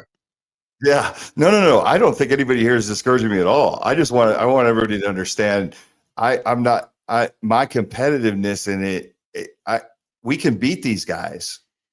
Like I see it. You know what I mean? We've never had the angle before. I see the opening now. Like I see the way that I could walk in a room, and if someone tries to challenge me, if they try to say like, "Oh, well, what are you actually doing for suicide prevention?" I know that the programs are going to be stronger than anything they're coming with. I'm going to be like, "What are you doing for suicide prevention?" And if they say, "Well, what are you doing to end gun violence in the streets of Chicago?" We have a Kids to Kings program, which is we haven't even gotten to that part. Being able to say we have an answer as the gun industry for all of these issues it's something that they've never heard of. They're not ready for this. They will be, but I don't think anybody here is discouraging me. I appreciate your support. Having me on this platform to talk about this is just awesome. You know, I appreciate it. What some people don't understand is that, what was it? Was it Heller? Right before Heller decision by the Supreme Court, there was a Virginia shooting, and the Supreme Court was asked, and even explained in their in their documents in the law that they wrote, an opinion that even though this happened and everything else, the Second Amendment right still trumps all these other issues. It's a God-given right that is not to be put out as a second-class right. Mm-hmm. So, I mean, even after a mass shooting, and the Supreme Court could have just said, "Hey, that was it." No, they went through with Heller, and it was, and they even mentioned it in their documents. So, the states are going to do whichever gives them the most money, and from the federal government, the states are going to do whatever they can do to make it extremely hard on the individual, because it's an individual. We're lucky nowadays that we have a lot of Second Amendment foundations that there to help file lawsuits and everything else, which most of them are winning, and getting people to, uh, like you say, understand where mental health comes in the whole, as a whole person. All right, you're not taking just guns with mental health. You have the whole person to take into effect. Whatever is happening is you're getting a divorce. Your wife is, your kids are on drugs. You're sitting there trying to put all these parts together, and your job sucks or whatever. You have all these things to fight through in your life. You don't need the government trying to jump on top of you for when you're having a hard time. Right. You don't need the government to take a tool away from your house. I that's what always cracks me up about red flag laws and ERPOs and things like that. I'm always like, yeah, it's kind of a slap in the face to gun owners, and people are like, what, why? And I'm like, person shows up at your house, they say we need to take your guns. And I believe that if you shouldn't have your guns, you shouldn't have your car, you shouldn't have your knives, you shouldn't have your pool, you shouldn't have, right? And I'm like, it's a slap in the face. Not only do you take the one item that means a lot to them, that's a right, but you leave all the other items that could hurt them, like the medication and things like that. And then you say goodbye, and you don't even say, here's how we're going to fix you. We've already deemed you. Like, it's the ultimate slap in the face. And once again, I need to be at the table to explain this to everybody that says this is a great thing. I remember being on a call one time, and this is really funny. There was a panel of people. It's called Convergence, and they were trying to bring all walks of life together, right? So they brought in a representative from NSSF, which is National Shooting Sports Foundation. Rob Pincus was on there. I was on there as Walk the Talk America. Chris Chang was on there. There was all these pro-gun people on there, but then they had the usual suspects. They had Giffords, Everytown, Moms Demand Action, and there's one more. I can't remember right now; it's escaping me. But one of the people on there was bragging about their red flag law and how great it was. So after she was done with her whole speech and stuff, they said, "Anybody have any questions?" And I was like, "I do." And I was like, yeah, I'm the face of white privilege. And everybody, I knew it because there was all these organizations, this African-American organization on there, there's Hispanic organization on there, there's all these different organizations on there. And I said, I got my job through nepotism. And I was like, I'm a pretty lucky guy. I was like, if somebody put a red flag on me, I was like, I can handle it because I work from home. I make my own schedule and I have money to fight it. I can get lawyers and really put the effort into it. I said, is there anything in your red flag law that helps the single mother from Compton who's working 3 jobs that needs to protect herself? And literally, I knew the answer already. It was no. And as soon as she said no, every single minority group on there was hitting the button. What Mike said, right? These people don't even know their own blind spots with these stupid laws. They don't realize how they screw over the people that they think they're protecting, the ones that are the most important to them. We're just gun owners to them, right? And we come in all different colors and sizes and shapes, but they don't even realize what they're doing with this stuff. And it has to be pointed out to them. You have to walk them into it. Actually, the sad thing is with gun control, a lot of times they do know who they're affecting. Oh, right, because it's racist. And I'm here to point that out. Mm-hmm. Anybody who doesn't think, it's a bottom line fact, you can go back and look at the history of gun control in this country from even before it was a country, and it's absolutely blatantly founded in racist principles and continues to be. So, but I mean, that's the thing, is you pointed that out right then and there, and that was a perfect example you used to perfectly show, no, you didn't really think of who this affects. Didn't think it through. Yeah. So- So we have a program called Kids to Kings, and you guys would crack up. So basically what this program does is we go into underprivileged, underserved neighborhoods. We have a pilot program in Atlanta, and we take kids that have never been exposed to firearms in a healthy manner and expose them to them, but also add an element of mental health, financial literacy, like all these things, right? That these kids, most of them have only been introduced to firearms through like a hip hop video or like his songs or, rap songs, stuff like that. Or maybe they have a family member that needs his firearm to defend himself in his neighborhood, but isn't necessarily the most responsible with it, right? But what we do is we teach these kids that you can be the next firearms instructor in your community, that you could be the next competition shooter. Like firearm safety is not just for little white hunters in Wisconsin, right? It's for everybody because the Second Amendment is for everybody. And my whole thing is try to tell me that we're not doing more than you, but try to say something bad about that program. So I'll walk into a room full of anti-gunners or, gun ignorant people. And literally I'm like, be careful what you say to me. Because if you say you don't think this is a good idea, what are you really saying? And I've watched people like figure that out as I'm being like, swim with me into the deep end because I want to come and drown you out there. Like, I want you to put yourself out there so I can expose how you really feel.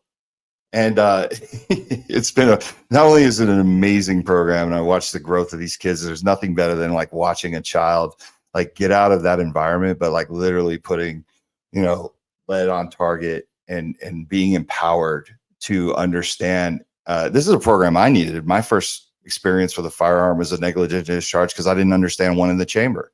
Like every child should understand one in the chamber. That's just tell me that doesn't make sense. Like, how are you going to argue that with me? And then we do the work. So how are you going to argue that? So like, this is what I'm saying. This is Paul. This is why I do this, because I just truly enjoy it. It's just fun to, knocking them out is not the right word. It sounds violent, but I love walking into a place where the expectation level is low. And I'm going to hit them with all the things that Walk Talk America does, everything from our cultural competence course to having the firearms instructor course. This is another thing. All right. So we were the very first people to do this. There are states now that are compelling concealed carry instructors, like, these firearms instructors to teach an hour of better mental health and suicide prevention. So a lot of these instructors in states like California and New York were going back to the state and they were saying, what do you want us to do? We're firearms instructors. Like, tell us what you want us to teach them, because we're not mental health clinicians, right? And the states were like, we don't know. We just want you to do it. So we would have all these firearms instructors contacting us saying, Walk Talk America, like, do you have something for me? So last year, we were the first organization in the United States to create a firearms instructor cultural competence course about suicide prevention and mental health. It's an hour long because most of the states said they wanted an hour, and we gave it to them. And it's on our website. We give it away for free, just like we give everything away for free, because we don't want anyone to ever accuse us of being for profit, right? And it's great. You know what makes me super proud? We have more people in states that don't compel you to do it, using it as a tool, firearms instructors using it as a tool, and they don't even have to do it. It's just, they're doing it because it's the right thing to do, and they want to talk about the subject. And this is what I go back to, is this cultural shift. We can be the leaders in this space. Like, we could literally tell them, sit down, we do this better than you. Go ahead and copy it. It came from the firearms industry. It did not come from the mental health community. It came from the firearms industry. Yeah. It's interesting you mentioned that program in Atlanta.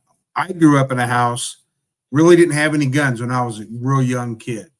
I can remember the first time I was really exposed to a gun was at summer camp. I went there. Mom sent me with $20. I spent every dime of that $20 down at the range. You had to buy your targets. They gave you the ammo free. Been in love with guns ever since.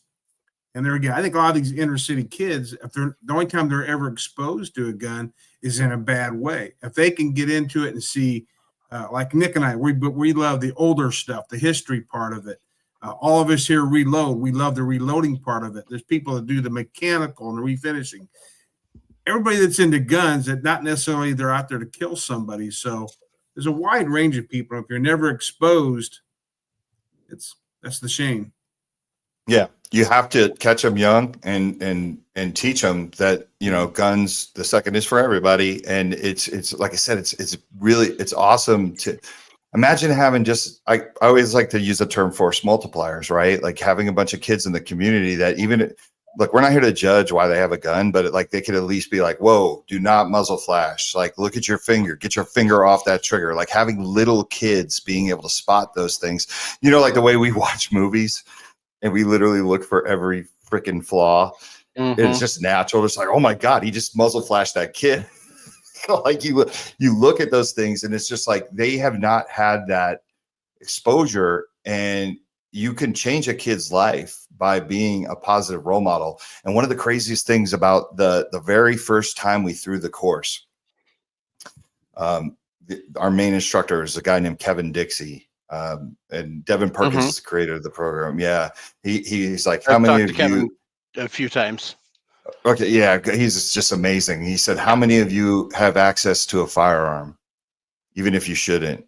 And all the kids went, all of them. So once again, tell me that this is not an important program. I dare you. You know what I mean? Like you want to keep people healthy. You want to keep people from dying. You want to keep, unintentional gun deaths down. Like it starts with the youth. We got to get back to that. You know, I think these programs are important, but once again, I want to walk into that room. So hey, what are you guys doing for this? I bet you don't do anything for this. Yeah, we do.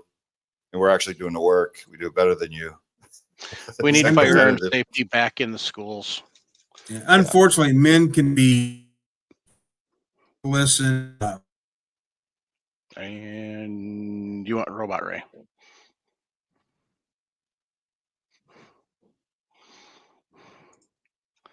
Yeah. We've lost him. So He'll be back. He'll come back. In the meantime, he gets to look like that. I have to say, you know, I was brought up with firearms. Okay. 6 years old, had my first BB gun. 12, was handed a shotgun to hunt pheasant with, and it was mine. I was not kept in the gun cabinet or anything else. It was kept in the in my closet in my gun case, and it was mine. So that's how I grew up with it. My kids have grown up with that, and my grandchildren are growing up with that. So, I think I know where Paul is. We're talking about right now. I've had firearms since I was in my 20s. Navy veteran, the whole 9 yards, all that. I raised 4 children in my house, and firearms were not locked up. They were in the house, and the children knew about it. I taught each and every one of them about firearm safety. Sometimes I had to teach them the hard way. Not one of my children have ever had a firearms incident. yeah. On the other hand, have had 2. But, you know, that was part of the teaching system. Yeah. I don't often admit to I've had firearms incidents because the stigma that is associated with it, just like you were talking about earlier, Mr. Zini. And I thank you, sir, for coming on this show. I think a lot of us had a mishap with a firearm. Yeah, my first mishap was my buddy and I. His dad was an ATF agent, and we found his firearm in the drawer, and it was unsecured. And it's funny, my buddy dropped the mag, and he pointed the gun at the bed, and he goes, "Do you think this is still loaded?" Thank God I had like the sense to be like, "Hey, let's go to the backyard." And I took the gun from his hand. And, I go back to like, I needed this Kids to Kings course because I didn't understand one in the chamber. But we get out to the backyard And there's like all these construction workers across the street. And I just literally pointed at the grass and blow a giant hole in the grass. Everybody goes running. And I'm like, oh my God, it was loaded. But like, think about this. Like my buddy could have killed me. I could have killed my buddy. He could have shot a hole in the bed. We'd never been able to cover that up. He would have got his butt beat. But like, that to be able to admit that I needed this course, this is why it's important. And I'm standing in front of a room of anti-gunners or like being able to give that real life example of something I did. It was stupid. It was silly. Mm-hmm. I think that helps people relate because then they see the reason. I just talked about it at this conference. I was speaking at a de-escalation conference for police officers, and it was crazy because half the room were social workers, and then the other half were police, first responders. And I told that story because I was talking about Kids to Kings. I had so many people come up to me after, especially on the social worker side, that was like, yeah, I kind of see your point. Like every kid needs to understand that could still be loaded if they drop the mag, like if it doesn't have a mag disconnect or something like that, like certain guns do, but most don't. Right. So, it just makes sense. Like make it not make sense for me. Like, cause I'm telling you what I did. I shot a hole in the grass. I could have killed somebody, could have killed myself. I could have, caused a lot more damage than I did, but I'm walking example of why it doesn't matter what color you are. You need to teach the kids, period. The kids need to be able to identify these things. They need to be able to see them. They need to be able to point out the flaws in movies. We need force multipliers out there. Yeah. Need to bring back firearm safety in the schools. Somebody from, I don't know if it was one of the NRA divisions, was on Gresham's show again on Sunday, and they were talking about that's one of their goals while Trump's in office is to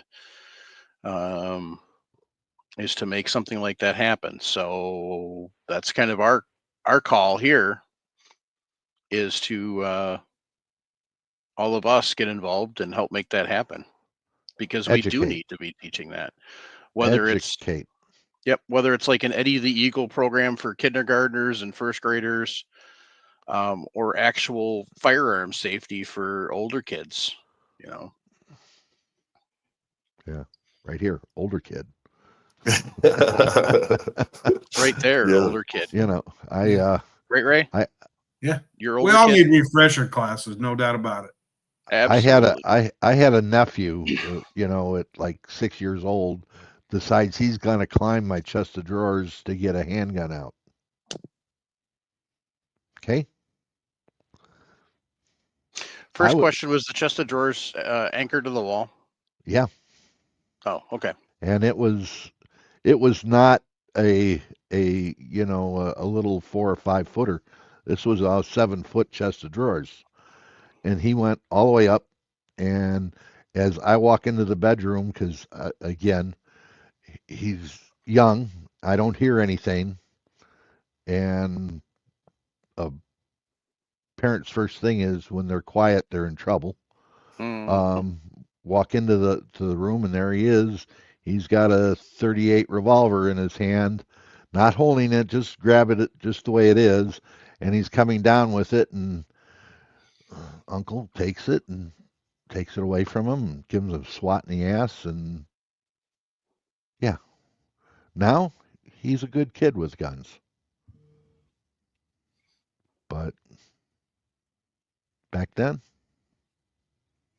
okay. My kids knew where everything was. They wanted something, they could just ask, and I'd let them take whatever they wanted out.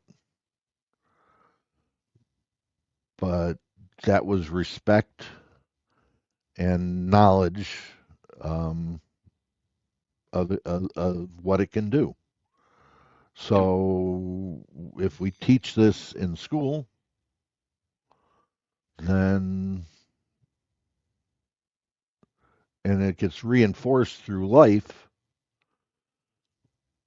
we have a better chance of sad things not happening. Which is the goal.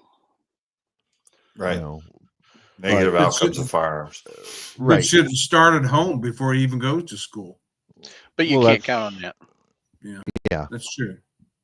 You can't But count on see, that anymore because you- there's way you too many can't- anti.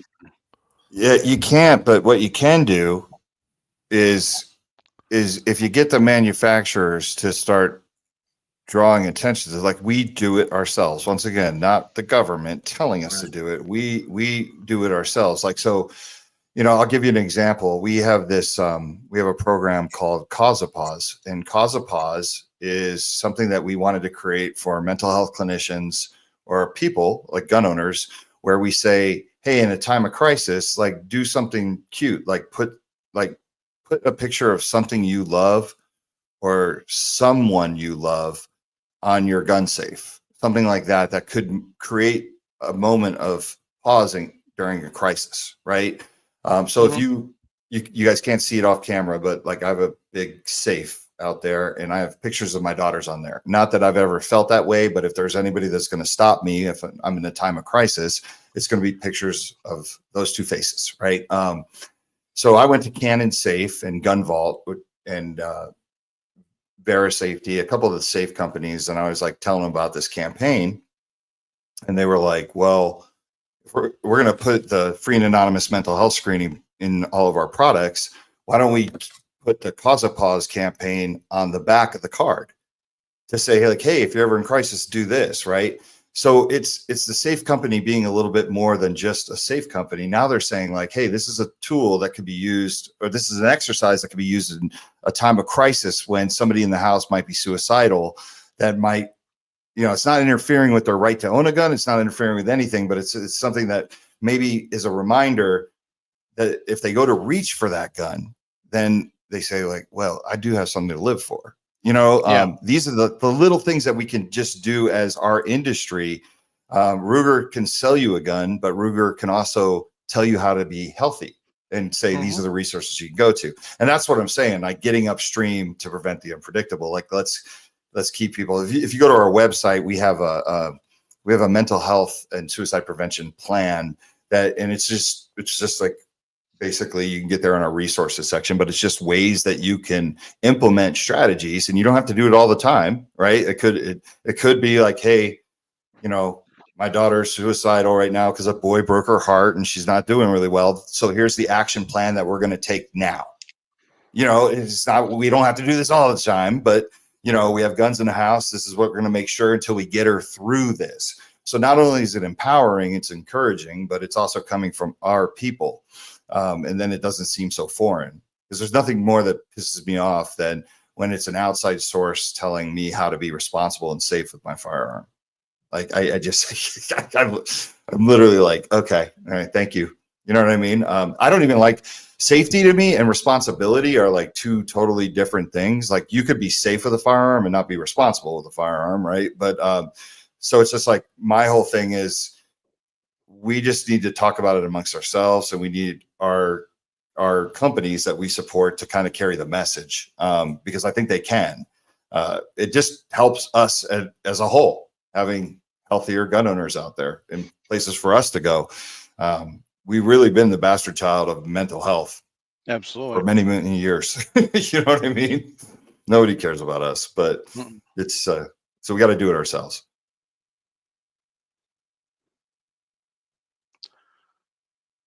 So what other programs do you want to talk about that you got? So I think we've gone over kind of the card in the box, the screenings, right? And this is for any listeners here that have a contact, whether it's an instructor, whether it's a gun shop, whether it's a manufacturer, and you think they should be involved, please let them know we exist, and tell them to reach out, because we, like I said, we give these things out to anybody that requests them, right? It's big. We have the cultural competence for mental health clinicians that I think is super important. If you guys know any mental health clinicians out there that are pro 2A that you go shooting with, please let them know we exist. We need to expand our directory, because we get calls all the time from places that we just don't have that reach, and the person's ready to get help and they want to talk to someone that identifies with them, which is perfectly normal. Everybody else does it. Right. So we have that. We have the firearms instructor course. or not course, firearms instructor resource to tackle the requirement of mental health and suicide prevention, which even if you're in a state that doesn't require that, but you still want to talk about this subject, but you don't really know how, or you're not comfortable, just hit play on your phone for an hour, let your let your students watch it. Right. I think it'll be a awesome addition to what you already do to make people healthier and feel better about everything in life, especially when it comes from our side. I think it's just great. We have things, campaigns that like Cause a Pause, which is what we just talked about with my daughters. We also have things as like Train as Hard, retrieving your firearm from your safe as you do training with your firearm. Not everybody has can afford to leave a gun around. You know, like I said, you might have a daughter, you might have a son that goes into crisis, and the best thing to do is lock that thing up, but you could still prepare and train retrieving it just so you have that muscle memory and you can do it. And then go back to whatever way you want to when everything is copacetic. So that's another program. And then overall, we just need to kind of understand that we could be the leaders in this space. You can now go into a circle and talk about, you know, the things that Walk the Talk America does, and know that it represents you as a no compromise person who wants to be part of the discussion of mental health and suicide prevention, but still wants their guns and everything that comes with it. That we don't have to feel dirty about it, that we're doing something, we have our finger on the pulse. Most of the programs that I have are more behind the scenes. It's working with these other entities to try to get them to understand us. But like I said, I want to be that voice to where if you're standing around a bunch of people that are literally being like, well, something needs to be done, you could safely stand up and say, we are that something. We are the gun lobby. We are the gun people that are doing something that, and now feel like you can be part of this conversation without having to be like, oh, everybody hates me. Because what you'll find is that most of these organizations that are out there that say they're doing something aren't really doing anything. You know, so that's really what we do. Guns and mental health are not mutually exclusive. They can go together. We can have a plan for ourselves, and this is something that's not going to change overnight. It's a cultural shift, but we'll get there. You guys would be pretty surprised at some of the things we've been able to accomplish. Some of the bills we've been able to get shot down. Some of the things we don't do policy because we're a 501c3, but we can speak on things. So someone just asked me what my everyday carry is. It's going to be out of left field. It's a company out of Slovakia. It's called Grand Power. I don't know if you guys are familiar with it. Yes. Okay. Yep. So I like the Q100 or the Q1S, and the reason why I like that, I love. I obviously have a personal relationship with them, but I really love the way that I was going to say, shoot. Do you know how many guns I have? Like the joke is people call me the ungun gun guy because like I didn't give myself that nickname, but like a lot of my gun industry friends call me the ungun gun guy because the way I would talk about guns, I could do it, but literally because I've been in this industry for so long, I have so many different guns because like when you're on that part of the industry, we should just give them to each other, right? Like come out with a new gun, send it to. I'll send it to Rob. I'll send it to somebody. But really, I'm so familiar with the guns that I represented, and I love them so much. But obviously Springfields, I'm a fan of them. But I always tell people, find what you like and what makes you feel like a good shooter, like makes you feel comfortable and accurate. I tell this story all the time, and you guys are going to totally crack up with this. The very first gun range experience I had as an industry professional. Keep in mind, remember I told you guys earlier, I didn't know anything about guns. I went to work for my family and they threw me in the fire. I'm at this range and I'm watching the guy from High Point, and his bay is right next to the Smith & Wesson representative. Yep. They're shooting, they're shooting. And the dude from Smith & Wesson, his gun is stovepiping. He's having so many problems with it. And the guy from High Point is literally just center mass, just hitting. There's this guy, Kelly Walton. He's just shooting. If I would have walked away from the industry that day, I would have literally be like, get a High Point, don't get a Smith & Wesson. It's all junk. It's all junk. But it's crazy because like in my head, like the way I would view guns is I was like, if it works and it shoots and it feels comfortable in your hand, then it's a gun for you. That's You right. know what I mean? So If anybody's giving away any of those guns anymore, just let us know, okay? There's 6 of us here that would that'll take any of them. Amen. So Boatmaker, yeah. Hey, they sell a lot of them. That Hey, High you take Point. that back. Are you going to be at SHOT Show again this year? I will be at SHOT Show. I've been at SHOT Show. My first SHOT Show was 97. I will be at SHOT Show. I actually last year was the first year I didn't have a booth. So I sold my company in 2018. I sold Eagle Imports in 2018, and then I had a booth for Walk Talk America after that. So I continued to have a presence at SHOT Show. Last year was the first year because I actually did away with the booth. Because actually, when I'm at SHOT Show, I walk around. It's better for me to not be anchored to a booth and have to have people, because Walk Talk America we don't have a team. We just have volunteers. So for me, SHOT Show is a place where I like to walk around and meet with the manufacturers and work on ways that we can work together and things like that, and try to raise money. Keep in mind, for all the listeners, if people are like, where do you get your money from? I don't get government money. They turn me down. I tried.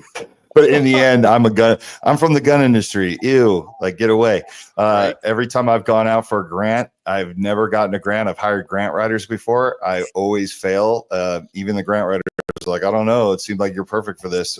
So it's companies like Arms Corps and Ruger and Davidson's and Lipsy's. These are distributors, but that have kept this going because they believe in it. And what, like I said, that should make us all proud, right? Like that should make us proud that the gun industry is funding this to do it, and we don't have any outside interference. So I will be at SHOT Show. I'll be at an NRA show. We try to have a presence there just to walk around. And started in 2018, and now we're here in 2024. I didn't even know if it would last this long. The first 2 years, I self-funded from selling my company. That's how much I believed in it. And then I was able to actually hire myself, but I still make pennies on the dollar from when I was an executive. Right. But I love it. I actually love, it's funny. I thought about this one day. I was like, I have armed more Americans than probably, like, if you just look at the sheer numbers of the guns that I brought in, because we used to sell 60 to 80,000 guns a year, and we didn't have any military, law enforcement, or first responder contracts. So, any of that stuff, we didn't have any of that. It was just all civilian guns like Bursa and Grand Power and Metro and all those things. And I, you start doing the numbers, and I've been doing this since 97.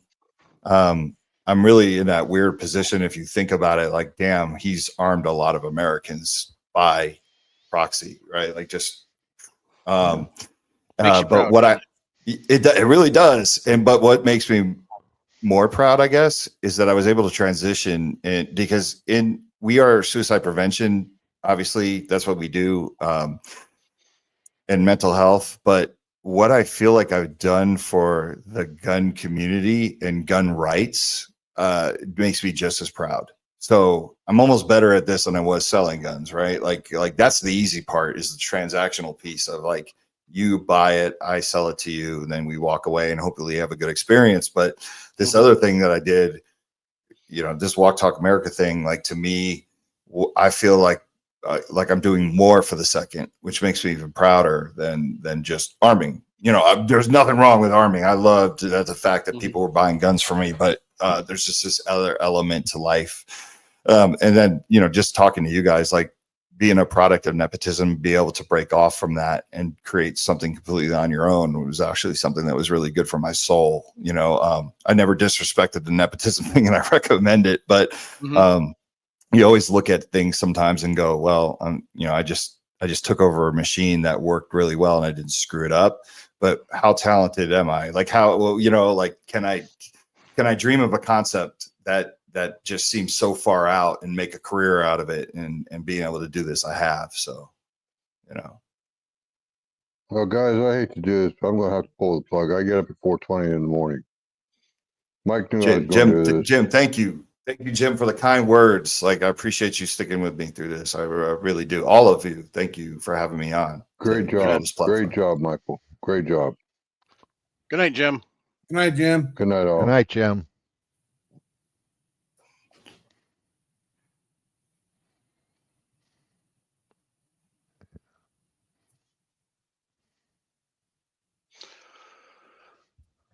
All right.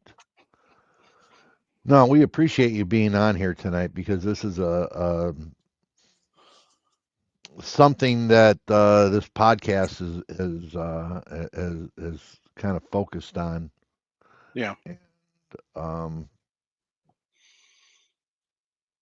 it's very hard for people to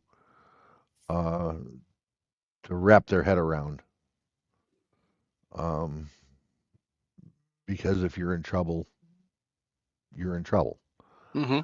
And you giving us a way out, a place to look.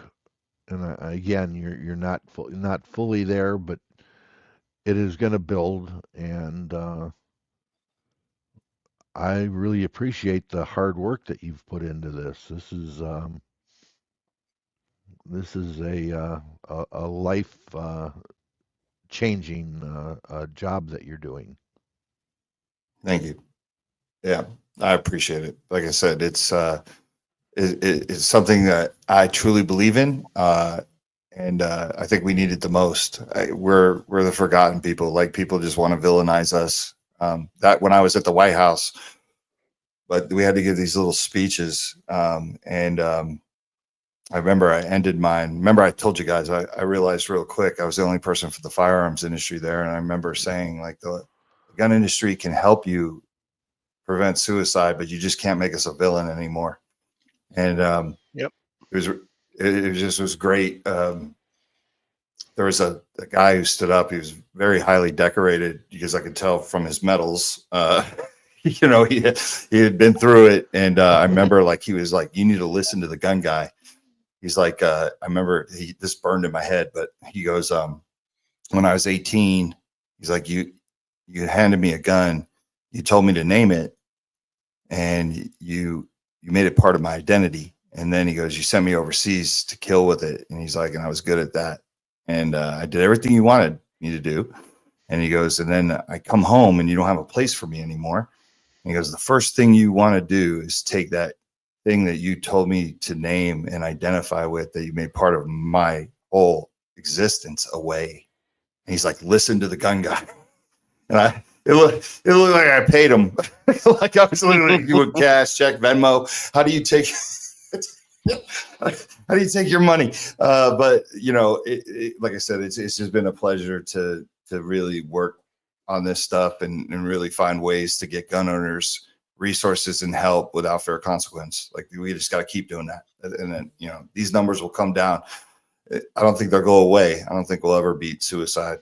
But, we try our hardest just to you look at the gun and you look at it as like a symbol of freedom, how you protect your family and community. And then also look at it as how you could get help as well. Like, that's just awesome to me. You know what I mean? Like, it could represent all these things now. We'll have all these weapons in our arsenal of, like, being able to say, this is what a gun can do for your life. I see it that way. I know it's counterintuitive for a lot of the anti-gun people, or like gun ignorant people. Like, how's a gun going to save your life? Besides the way we know it does, right? Like protecting your community. But man, just make that tool also a resource to other resources when it comes to your mental well-being. It just makes sense to me. Yeah, it was like the one piece we're missing. Even if you only saved one life, that they can go home to their family and their loved ones, it's all been worth it. Yeah, it's just like it becomes a snowball effect, right? Like, now you're getting, you're just getting gun owners that are like, yeah, I should be able to talk about this. I should be able to get help. And you get gun manufacturers are like, that makes sense. That makes sense. The more we group together and push back against the other people that are like, hey, this is how you do it. This is how you save lives, or restriction and all that other stuff that it won't work. You know, like I said, that I think we get them on every level. Then we get them like with the lawsuits where we fight for just against the unjust stuff. We're better at them than providing mental health resources and programs. And then where do you go from there? How do you stop us? You just don't. You steal our stuff and try to do it yourselves. It's still not going to work.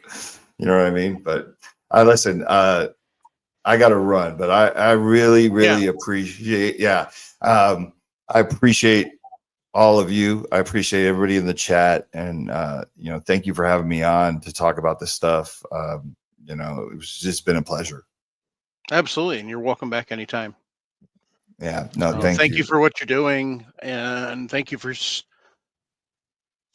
answering the call and taking that step in faith, and just kind of,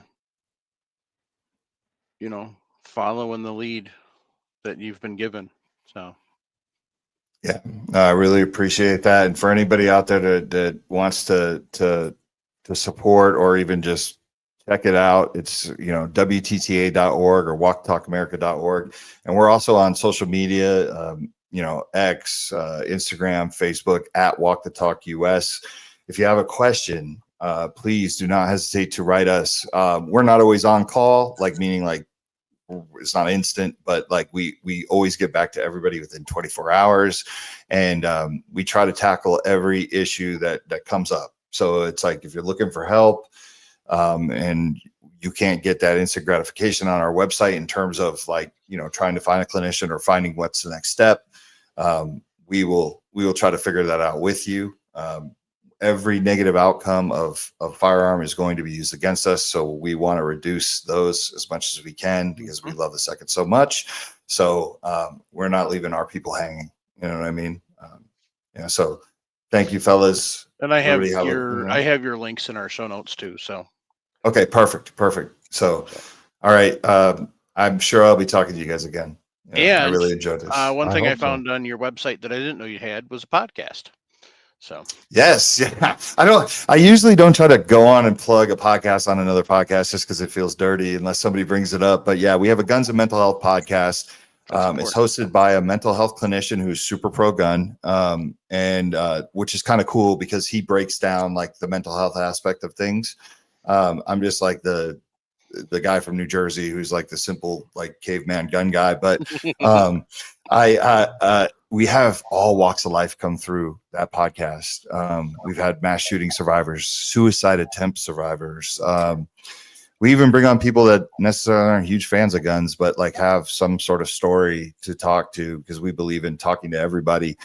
So if you're interested in some of the topics on there, you know, check it out. I think it's like basically like it's like how we talk tonight, right? It's like guys at a bar having a drink and just kind of going over thoughts. So I appreciate you plugging that. It's a Guns and Mental Health podcast. So thank you. Absolutely. Oh, thank you, sir. Yep. All right, fellas. I'm out. Thanks again. Thank you. Yep. Have a good night, Mike. Have a good night. Awesome. Good show. Yes, indeed. I knew it was going to be good when I listened to him on Gresham. Gresham, I don't know if you guys are listeners or not of Gun Talk, but he's always got a hard break. So everybody gets a little snippet. Doesn't matter who you are, you only get a little bit. About the only people that ever get carried over through a break have been Alan Gottlieb and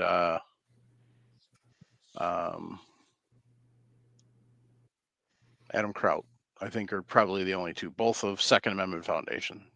So there might be one or two others, but that's about it. Otherwise, everybody, you get your little time frame and then you're done. Oh, I take that back. Uncle Ted has gotten carried through commercials. So But we give the sign off every night. We give the numbers, and we mean it.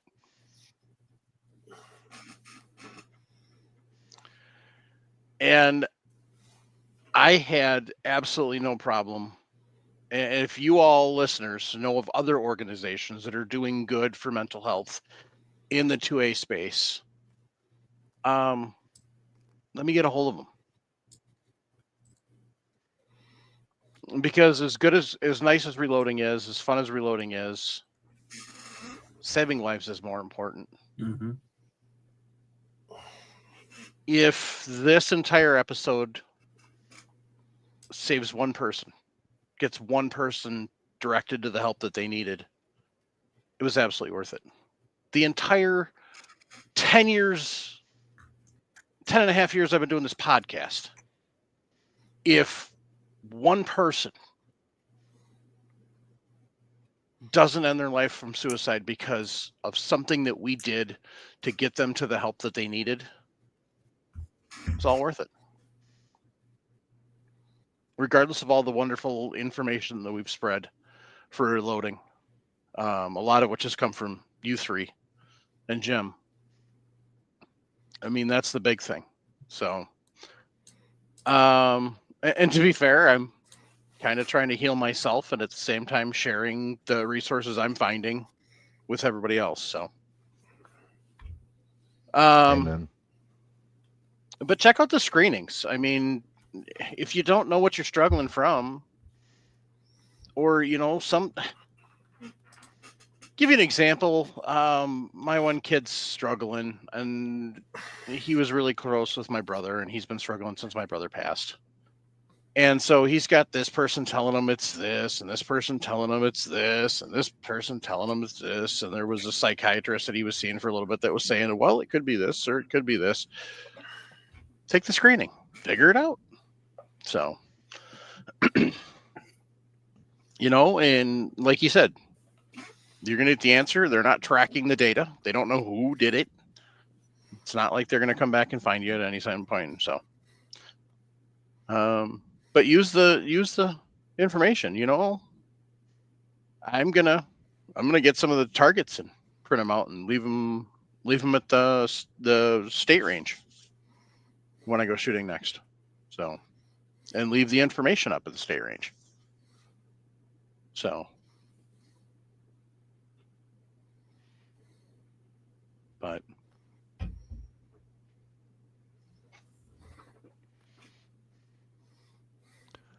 His site gives us all, it's kind of like a tool belt. Gives us lots of tools to put in our belt, and but we got to use them. one place, it's one place to go that's got tools for your tool belt. Right. And like you say, you have to use them. So.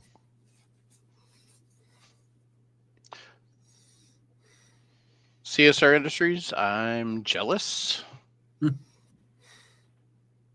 He said on a lighter note, Thursday I'm headed to an estate sale with ammo cans, and some pews. Wish me luck. The Reloading Podcast is always looking to take donations. Don't forget us in your will. Sorry, no tax deductions. We are not a 501c organization. No. No, I got turned down for my museum idea. So, anyway, awesome podcast tonight. I subscribe to their podcast, so I'll start listening to that tomorrow. So, Nick, you find any new podcasts to listen to lately? I actually haven't listened to a full podcast in probably 2 weeks. Yeah. With how busy work has been. One that I've been listening to is called Wars of the World. And they take each conflict and they kind of go into it in depth. Like I finished the Korean War a couple weeks ago because that's one that's kind of been forgotten, especially on the U.S. side. Right. The one I'm probably gonna start listening to this week. I might do it tomorrow. It's called Operation Jubilee. It was Canada's most devastating loss in World War II. Yeah. Most people never heard of it, so I've heard of it. One that they just released. Well, this was last year. They did one of the Battle of Mogadishu, which, if for people that don't know, is Black Hawk Down. No. It's Yeah. based off of that. So, all sorts of interesting stuff. They even go all the way back to the Battle of the Wounded Knee, which is Well, when that is. That's 1892, Yeah, that's what I was thinking. It was 1892. I think. And Might have yes, been 93. CSR. This is on Spotify. That's where I listen to it at. Okay. But they have Midway, El Alamein, Battle of Berlin, just everything you can think of as that one. I've been getting back into the World War One kick here recently. So one I've been listening to on that is Not So Quiet on the Western Front. Mm-hmm. It's a good podcast. And then I don't think he's released anything new. Oh, of course he has. Dan Carlin's Hardcore History. He put a new one out in June. I haven't had a chance to. It's called Mania from Subgestion. It's about Alexander the Great. Subjugation. Mania for subjugation. So it looks pretty interesting. It's a 4-hour podcast. Yeah. So with Dan I haven't Carlin, started. he is I one of those haven't started ones you can listen to him for days. The one I love from him is what is it? Supernova in the East. A 6-part series on that, and he'll go for 12, 14 hours. That whole series is. My only But problem his with voice is Carlin is he incredible. puts me to sleep. He does. I will agree with that. He can put you to sleep. That's why I listen to him at work, because I'm focused on work, but also it keeps my mind going in the background. So I also listen to him at 1.6. Did you see CSR Industries question? yeah, so all those are on Spotify. That's where I listen to my podcasts. It's on Spotify. So The only problem I have with listening to podcasts while I'm driving for work, I don't pay attention to my gas gauge, and I've damn near ran out of gas 2 or 3 times. Oops. Yes. So if you're a baseball fan and you like the history of the game, it's kind of the history that they don't talk about, but excuse me, Bob Kendricks, who's local to you, Nick, does a podcast called Black Diamonds. how do you spell the last name? Kendricks, Kendricks. So, Oh, that's why I recognize him. He's the president of the Negro League Museum. have you been there? I have not. It's on my list. I gotta go there too. I'm waiting until the renovation's done. I don't know how long that's gonna be. Have Oh, that's right. started? They just finished one. They're planning another expansion more than anything. Yeah, they just finished one, That's and then right. they're Yeah. working on like a massive. Yeah, there's so many museums within a 2-hour radius. I want to hit. Of course, Negro League Museum, the Ike Presidential Museum is on there. The Evil Knievel Museum is in, I That could think, be interesting. Topeka, I think. Well, at least it was. I think they're planning on moving it to Vegas. Better go quick. Yeah, because I was remembering that was supposed to go to Vegas. I like another one of the new podcasts is that I listen to is Shipwrecks and Sea Dogs. You listen to Yarn Hub, Mm-mm. the cinematic, what do you call it? Cinematic military history. I listen to History Unloaded. So, and then a few firearms radio networks. I listen to Our Fake History, which is kind of cool. They go through and debunk different myths and alleged historical incidents. So it's fun. And then if you're into Wild West, I've got 2 there: Wild West Extravaganza and How the West Was. So they're 2 different takes and stuff, so it's fun. But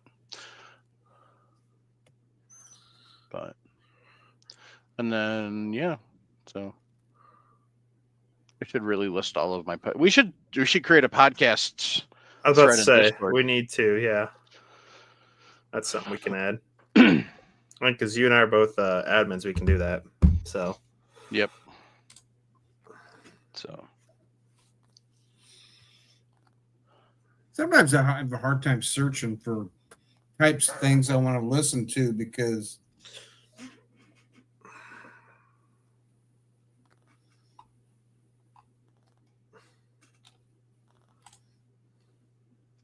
yeah. we need to do an episode on things to buy your gun person for Christmas. Mm-hmm.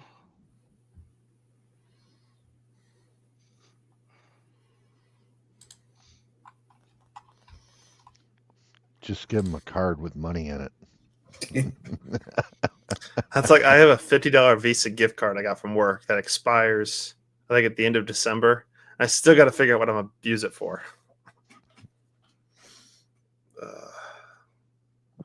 Got a girlfriend to buy something for Christmas too now.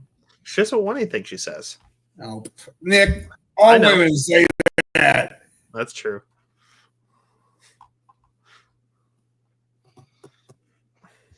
No wonder why you're like you are, trolling for Mercedes and candy. Uh-huh. So I always take donations. So anyway, want to take time to thank Patriot Patch Company. Oh yeah, by the way, Nick, CSR I know. industry. I saw that. Yeah, I know. That's a I'm lie. gonna give her something. Yeah, no. I don't want anything. Bullshit. That's bullshit, and we know it. Right, Paul? Right, Ray? That's right. I don't need anything. I don't want anything. Bullshit. That is, just like Maury said, the test results prove that to be a lie. Go ahead. Go ahead. Don't get her something once. See what the fuck happens. Yeah. Doesn't turn out well for you. Miss a birthday. Okay. Miss a Christmas present. Miss a Valentine's Day. Nice thing is, Miss- I know her birthday. Miss is your easy to remember. anniversary. Her But you birthday is said easy you- to remember. Want anything, dear? Yeah. Right. Mhm. Yeah. The better 3/4 has a lock on you. Mm-hmm. Back to Patriot Patch Company. So, if you become a Patch of the Month Club member, you get our awesome drawing.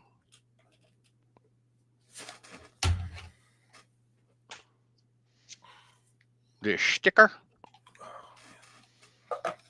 And the awesome moral patch. And every month is themed. And then for November, typically it's been a Thanksgiving Day and a Black Friday patch. This year we had Thanksgiving and just a fun patch. So. Oh, C.S. Anderson's. C.S. Anderson. That's for you, bub. So, I'll even put it up so people, when they come to the video, they can see what he said. I'm not reading it out loud. So, swing over to patriotpatch.co. Check out what they've got. You can see all the cool stuff they make there. All sorts of different sweet stuff. If you want to become a Patch of the Month Club member, you can either go to Firearms Radio Network's homepage and then drop down to the Reloading Podcast page and click on Support the Show. And then it'll take you to our Patreon page and you can join up there. Or you can just go to patriotpatch.co and join up to the Patch of the Month Club member there. So, and don't help the show. So, we are grateful for all of our Patreons and all of the people who donate. We're grateful for our sponsors. Patriot Patch Company's been with us a long time. Camerado was a sponsor for a while.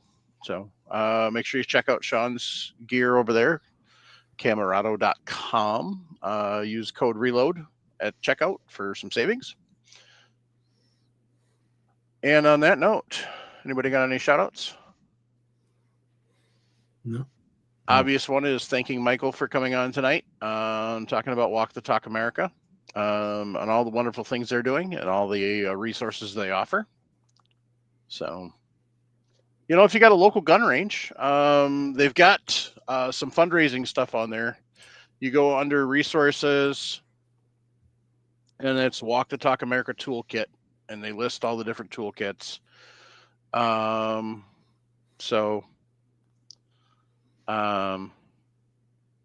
can download the toolkit and find out that. Otherwise, in the resources, they've got the different things there. So, Maybe you look at that toolkit, Nick, for your big show next year.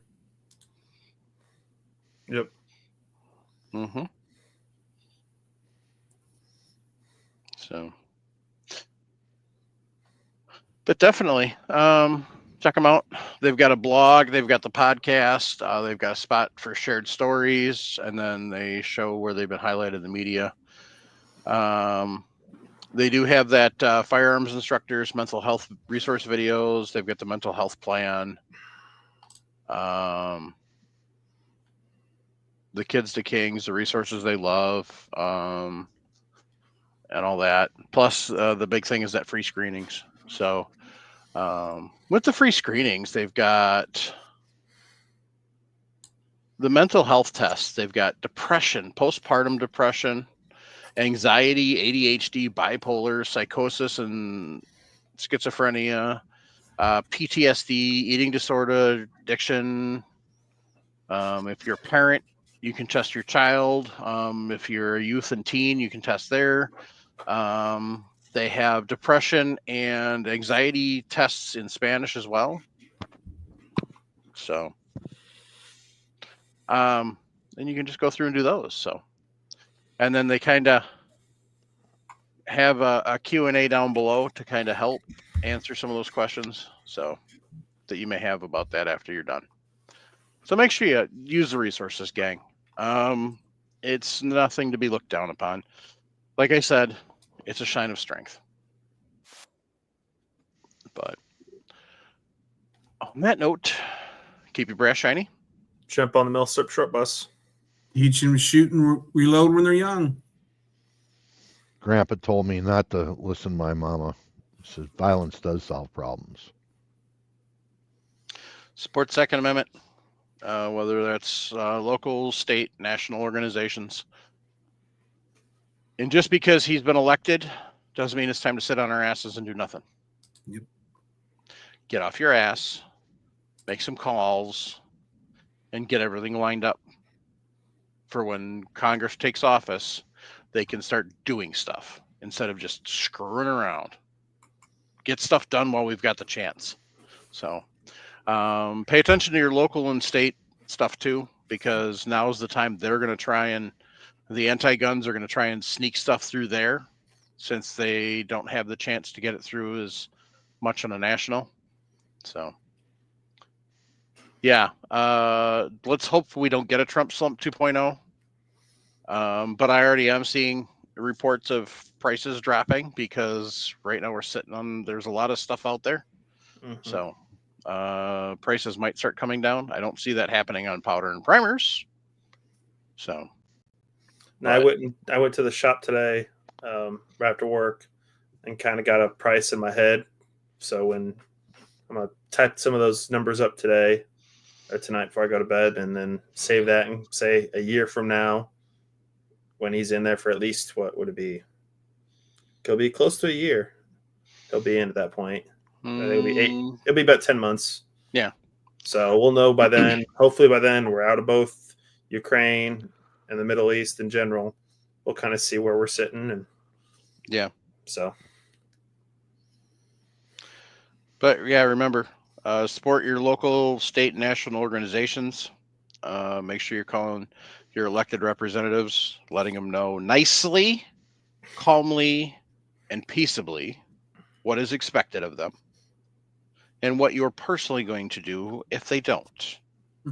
And if you say you're going to do something, then by God, you better back it up with action. So, but don't be, oh, I'm gonna get your fucking kicked out of office. No. If you're gonna do anything, you are going to campaign, actively campaign for whoever their competition winds up being. So, and sometimes you might know right away, sometimes you might not. But more importantly, as we've been talking about with Michael, mental health is huge. Mental health is important. Another tool in the toolbox, they've got a bunch of stuff, Walk the Talk America or WTTA.org, either way. They've got some resources to do there. But ultimately, if you're struggling and you need help, there's two numbers. 988 from your cellular phone or 1-800-273-8255. Those are crisis numbers. That means that's going to be all the time monitored. It's not going to be something where they're going to get back to you later. There's going to be somebody there for you to help you out. So, get the assistance you need. We've got even more tools in the toolbox now where we don't have to worry about somebody coming after because we're struggling a little bit and we've got guns. So make sure you reach out and use them.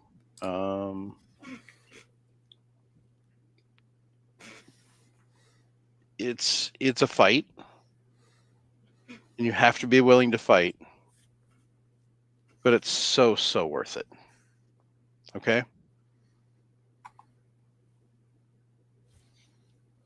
When I say we want you here and we need you here, it's not just some bullshit line, gang. It's not something I'm just throwing out there to say words. I mean it. We mean it. Thanks again. Good night. Good night, all. They all.